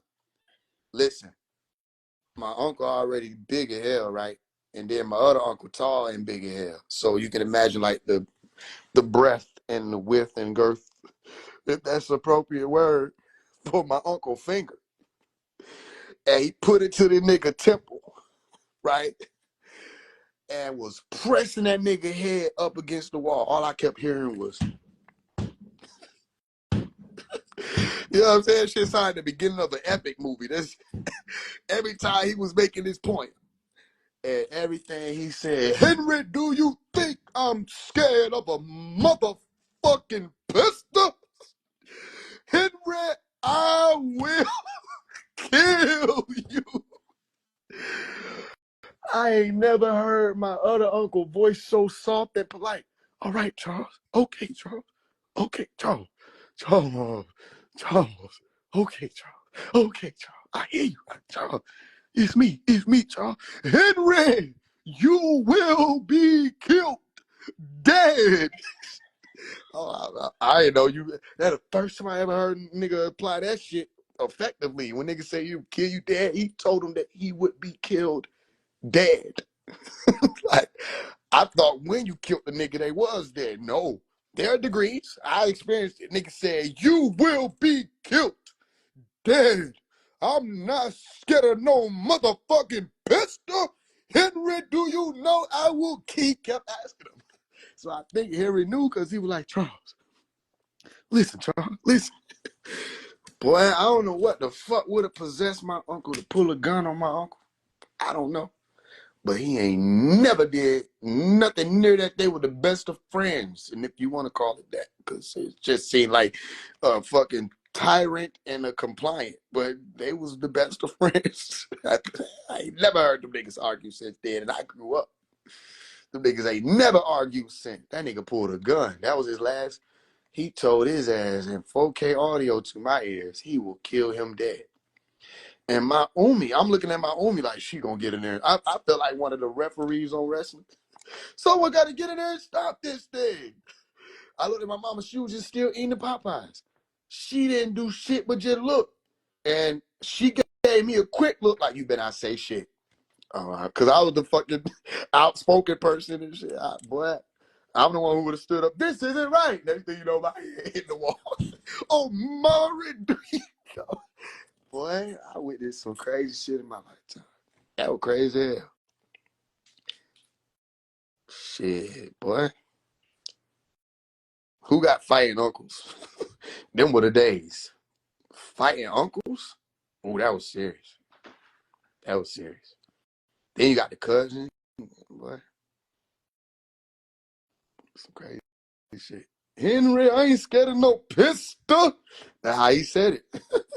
How you spelled it out? Henry. Like, why you say that man name like that? His name Henry. He don't give a fuck that his name Henry. His name is Henry. My name Omari. Then he said, Omari. Like, bro, stop pronouncing shit so sufficiently. Like, what the fuck? You're making me fucking scared. hope your uncle's drunk. Yeah, boy, them niggas was fucking. My uncles was different. I love my uncles though. They used to play with us and shit. You know what I mean?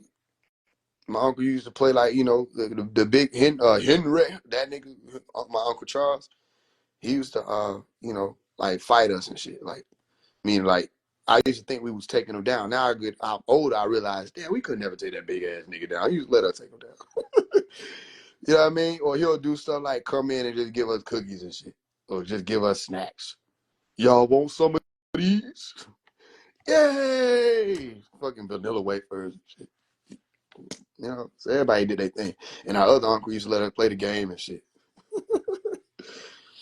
Yeah, I mean, so yeah. And my other uncle was into some other shit. Like he had like arrows and bows, all kind of shit I used to find in the room. I'm like, bro, what kind of the fuck weapons and shit you sticking? The fuck? I used to ride with my uncle. I used to feel like the coolest kid in the world riding around my young uncle. You know what I'm saying? I knew he had a gun and shit. The nigga walk up to the car. Only the dude walking up to the car, he say, if I tell you lean back, just lean back. I don't even know what he mean, but I'm just gonna listen to it. If I tell you lean back, just lean back. I love my family. My uncle was a farmer. They sit there and make you work. That's as far as that gets. Hey, bless you, boy. Bless you. I couldn't have been no farmer, baby. I had a construction working stepfather. And he took me one of them days to do the construction work. And I remember he made peanut butter and jellies and everything for our lunch. He said, I got peanut butter and jelly for us. I'm not excited, nigga. I don't give a fuck what you made. We got dropped off there. I get out with them. And they got into a little argument, too. That was another thing. I was always on my mama's side. I don't give a fuck. So they got into a little argument. Y'all supposed to tell me I'm supposed to be, you know what I'm saying, friend with that man. Then they gonna tell me, come on, get out with him. The hell? So I get out with him. Like, what the fuck? I don't know what's going on. We supposed to be laying tiles and shit. He put two bad down. He's showing me how to lay the tile. He get up. He look at me. He said, you don't want to be here? I said, nut. I didn't know I wasn't supposed to tell the truth because my mama got mad at me and shit. She was like, now he got to work by himself. And you could have helped him. You could have helped him. I'm a child. I ain't even supposed to do this for the next 13 years. Shit, you gonna send me here. I'm 5. Talking about, do you want to be here? And I'm not supposed to tell you the truth. No, nigga, I want to be at home playing the fucking game or reading some books. All I want to be is watching you fucking put fucking whatever this mayonnaise is on these blocks. Nigga. You don't go get some of my other brothers? They were too young anyway, but still, it don't matter. Don't fucking matter. I ain't like that type of shit, so I couldn't have been no farmer, babe. I don't care. I'll tell you the truth. I got brothers who will work now. They'll work. They'll do all the handiwork. First time I did some handiwork shit was December. That was the first time, nigga. What the hell? I ain't never like doing that. I'm the nigga who always try to make himself look like you were working when you bring me to the construction site. That was me. I'm always just carrying shit. So I'll carry it from one room to the next. You ain't come in and look, see what I'm doing. As soon as I get in that bitch, I'm sitting down. Boy, I'm vibing. The hell? I'm finna read this Mason book. I don't got time to be. All I hear is clink, clink, clink. I don't want to be a part of that. Then I would time myself. Okay, it's been about 10 minutes. Let me go ahead and get up and move some other shit somewhere else. I hated that shit. So I couldn't have been no farmer child. Mm-mm. Nope, nope, nope. Y'all think I'm mad at the government? Y'all think I'm mad at these people? Y'all think I'm mad at how the society is set up? I should be playing. But I don't want to grow my own food. The hell? I want my food grown. Y'all misunderstood what I said. I just don't want to be out there. I can't see myself on my knees on some wiping my forehead. Boy, I don't want to do that shit. Digging in the earth and shit, putting shit down there, patting it back, say this gonna be good later. I'm tired of this shit, bro. I don't want that. But I'll bring some people in so they can do it. I just don't want to do the shit. I can do it. I can build like a motherfucker, but don't ask me to do that shit. Fuck, I'm gonna do that for. Just like the schools of thought. Yeah, I'll be in that bitch thinking like a bitch. Where Omari at? I'm in here thinking. We need thinkers too, not just builders. So somebody got to do the other thing. I'll put a pin off here. Y'all ain't nothing. Y'all ain't even told me nothing. I like growing plants. I didn't. I ain't even like them assignments in school. Today we're working on agriculture. I already know what we about to do, bro. We finna put the thing in the thing, bro. It's easy. That's probably why I ain't like it, because like, bro, this shit too simple, bro. Why the fuck do I need to do this? You know what I mean? Like, oh, lead a whole bunch of people to the truth? Sign me up. That's complicated. That's a challenge. Like, put a fucking seed in the ground and cover it back up, bro. I'm not playing this peekaboo ass shit. This is dumb. Like, no. And then we don't even got to do it, because it already do it. Why don't we just, if you that hungry, just move where they already got apple trees?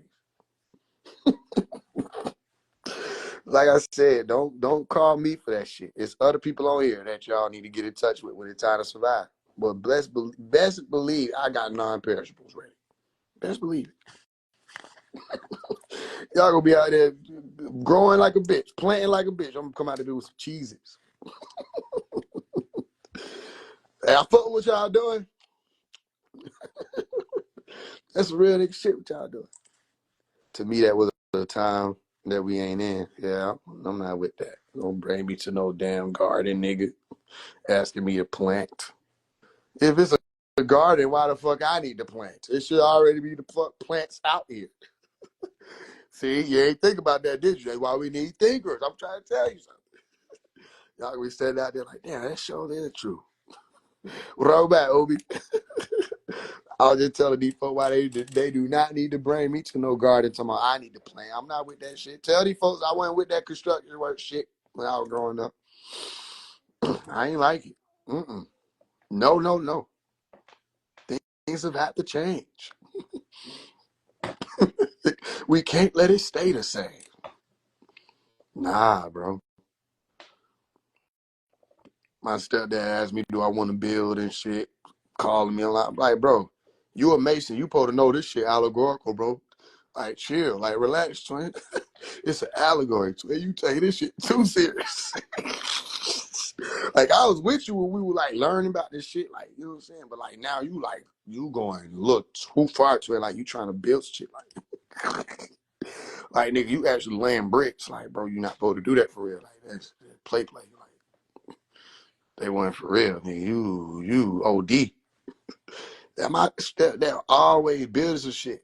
How you call my Uber? My Uber was always building shit, bro. Like, he never was not working. When they be talking, we never not working. Yes, the fuck y'all are. I just seen you in the pool. I ain't never seen my stepdad in no pool. He always used to get us a pool, but I ain't never seen this nigga in no type of water ever. You know, fuck, they were always working, always doing some shit. Even when he was making sandwiches, like the way he did them, like this nigga think he spreading mortar. This nigga always was somewhere working, always somewhere. I ain't never seen a nigga with his own car either. Like, you always drive somebody else shit, catching a ride in the back of a pickup truck. How the fuck do this nigga always know how to get around? Boy, what the hell he used to get into with my mama, he finna go. He get the package shit up. I'm leaving. It's always a new motherfucker pulling up to get him. I'm like, I didn't even see him calling nobody. How do you just got this shit timed perfect, man? How you knew you were gonna argue?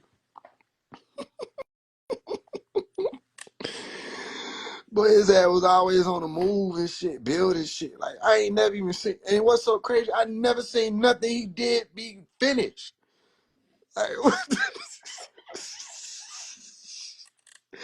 on my whole soul, I never seen this nigga finish nothing, bro. He was just on his way to another job. Like, bro, man, you finna get her killed. Like, I remember he had one nigga who shit he was working on, bro. And this nigga was a damn drug lord. And his ass was really after his ass. I'm like, bro, I don't have nothing to do with bro. Like, I don't even know, bro. I don't even be building shit. Look, bro, this is what I do. I do music. Try to do music. Your beef is with him, bro. Bro, your beef with him. That nigga ran out, bro. He paid him $5,000, bro, to do a Porsche. I don't think that Porsche, like, to this day is finished, boy. He paid that nigga $5,000 when I was like 17. Shit, my dad, still my stepfather, but I still used to call him my Uber. He ain't give him no explanation either. He just went on to the next project. One of Pop's sons to this day. That's who I met him through. I met Pop's son through my stepfather or through my Uber. Bro, to this day, the nigga asked him to do some stairs in his house. Bro, do you know stairs is not a lot, right? Them stairs still not finished to this day, bro. I don't know how you start stairs and not finish them. What you were doing that day? I ain't never seen a nigga finish shit, but he always just building some shit. He helped build the pyramids on the damn Tamaray. Shit, y'all looking at some of his handiwork. Him and Mel Sanders, some other niggas who was involved. Some nigga named KU. Some other niggas was building. They were always building shit. I'm like, why the fuck every time I see y'all niggas, y'all got on the pants with the paint on them and shit? Everywhere we went, bro, he had paint on them. Nigga showed up to the father and son donut day, just painted. Like, this nigga either on the way to work or just leaving that bitch. But it don't matter because it was the same uniform. Same uniform. I'm like, you never bought no new pants? Because, like, everything in your wardrobe painted. I love my family, though. They were my family. What I grew up with.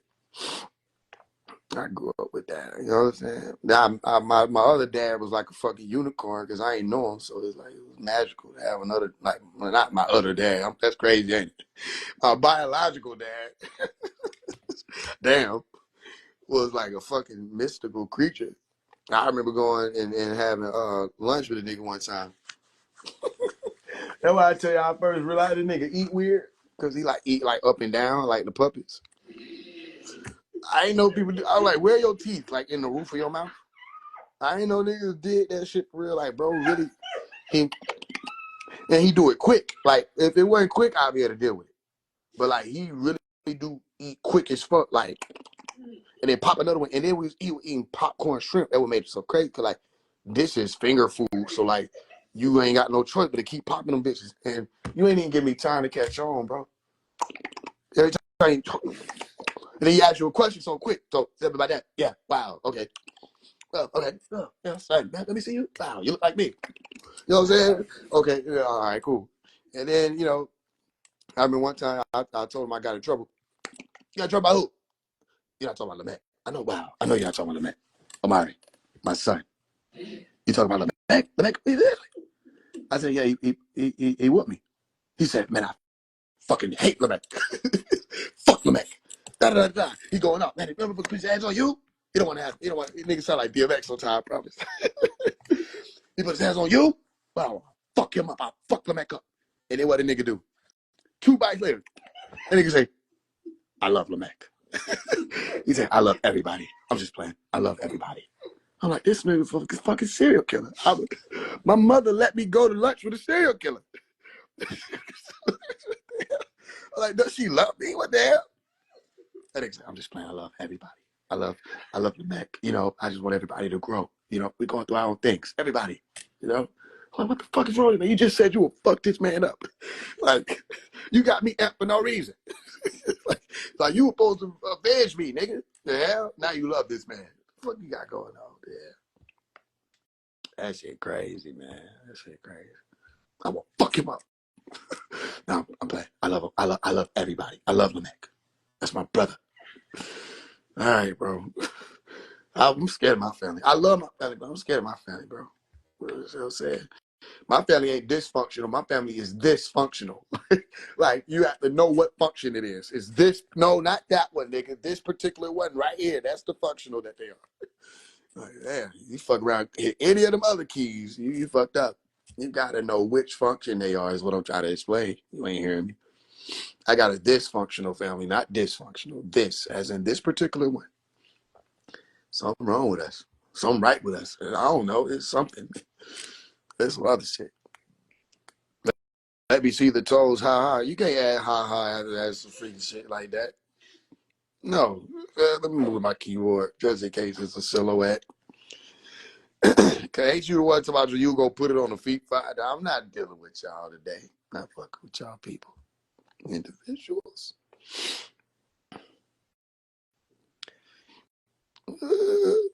Try to tell you something, boy. I love my family though. There's some other shit going on. Yeah, my family was different. Then everybody's spiritual. Everybody like advanced. So it's like, I think I get it. Cause like, we don't know how to human. We don't know how to do this shit. Ain't nobody from here. So it's like, we trying to act like we know how to do this. We don't know how to do this shit. You can tell we know how to do it. I'm gonna fuck him up. I love everybody. Nigga, that's too early. You supposed to, that I love everybody moment comes later. You supposed to still be in that. You don't even know how to experience emotions. You don't know this shit. Something right with her. Yeah, there's some other shit going on. Free, what going on? Yeah, I love my family though. Y'all know everybody got crazy families. Everybody do. We just try to act like we don't. Everybody got crazy families. Something wrong with everybody. I had a brother. I don't have a brother. I have a brother who was younger than me. All my brothers younger than me. On my mom's side. One of my younger brothers, one day he got a fever. He was a young nigga. So I had to be 9. He had to be like 3, 4. His ass had a fever. So when they say, so like, if your baby have a fever, it can have like psychological effects. Oh, that shit real, because this nigga, he just woke up, like sat up out of his sleep and started talking to my mom. He was like, on me. She looking at him, she like, to what? You remember that person that was on the deck? She was like, no. Hey, let me tell you something. My mama is not the parent in the Hollywood movies who finna sit around and watch your head spin and say, no, Caroline. No. She finna take your head off. And she will explain it. It shouldn't have been spinning. It should have been spinning. It ain't supposed to spin. That boy say, you remember that person that was on the deck? He started laughing. So I'm looking at her, my older sister, she there. And me, my older sister, the younger nigga, my brother, and my mama. So we looking at each other. Then he said, you remember that person that was on the deck? And he was dead ass for real. There was a person on the deck. What the fuck deck is, what are you talking about? What person on the deck? Then that nigga, what did nigga say? Bite your head. I'm telling you, boy, I'm finna beat my little brother ass. Oh God. I'm waiting on my mama to give me the sign. I'm finna beat this nigga ass. He got one time. We know humans don't crawl up walls, so that's all we need to see. That nigga said, bite your head. Boy, that nigga was possessed. We don't know what the fuck happened. But the fever did it to his ass. I'm telling you, it's some other shit. Listen, being sick in my family is weird, bro. It's some other level shit that happened. I got sick one time. We was in Athens, Georgia. I was 8, 9 years old. My mama will show you. She'll tell you that. 8, 9 years old. And I'm laying on the couch in the living room. So, when you go to bed and in a place you're not supposed to go to bed, and you get woke up and you get told to go to your room or carry it to your room. So my mom was like, yo, wake Omari up before you go to bed, talking to my older sister. So my sister like, okay. I just assumed she was like, okay, because I ain't hear none of this, obviously. But it's what they told me. And I ain't experienced none of this. This is what they told me. So my mom and my sister told me this. My sister walked over to me and she go to shake me to wake me up. And she gets electrocuted. She got electrocuted. I'm not talking about oh, you shot me. No. Her arm was fucked up. Her whole arm was fucked up for a while. And she was scared to come near me. Like literally, she was scared to touch me because she touched me and got electrocuted and screamed, hollering. And listen, this was told to me, so I was none the wiser. She said, yep, she was scared of you for a while after. Exactly. So I don't know what the fuck happened, but electricity is in me some type of way to the point where when I was in another state dealing with sickness and my body was rectifying itself, when you touch me in that state, in that day, at that time, whenever it happened, she got electrocuted. So, yeah, it's some other level shit. But I grew up around some other shit. So much other stuff that when I came out here with dealing with children who were regular, no disrespect, I just didn't know what the fuck that was. I'm like, oh, you don't leave your body? Oh, you don't talk to aliens? They don't come to you and talk to you in nighttime? Oh, y'all are normal? You don't do magic? Oh, bro, I was like a fucking, I didn't fit in no type of way because people were regular.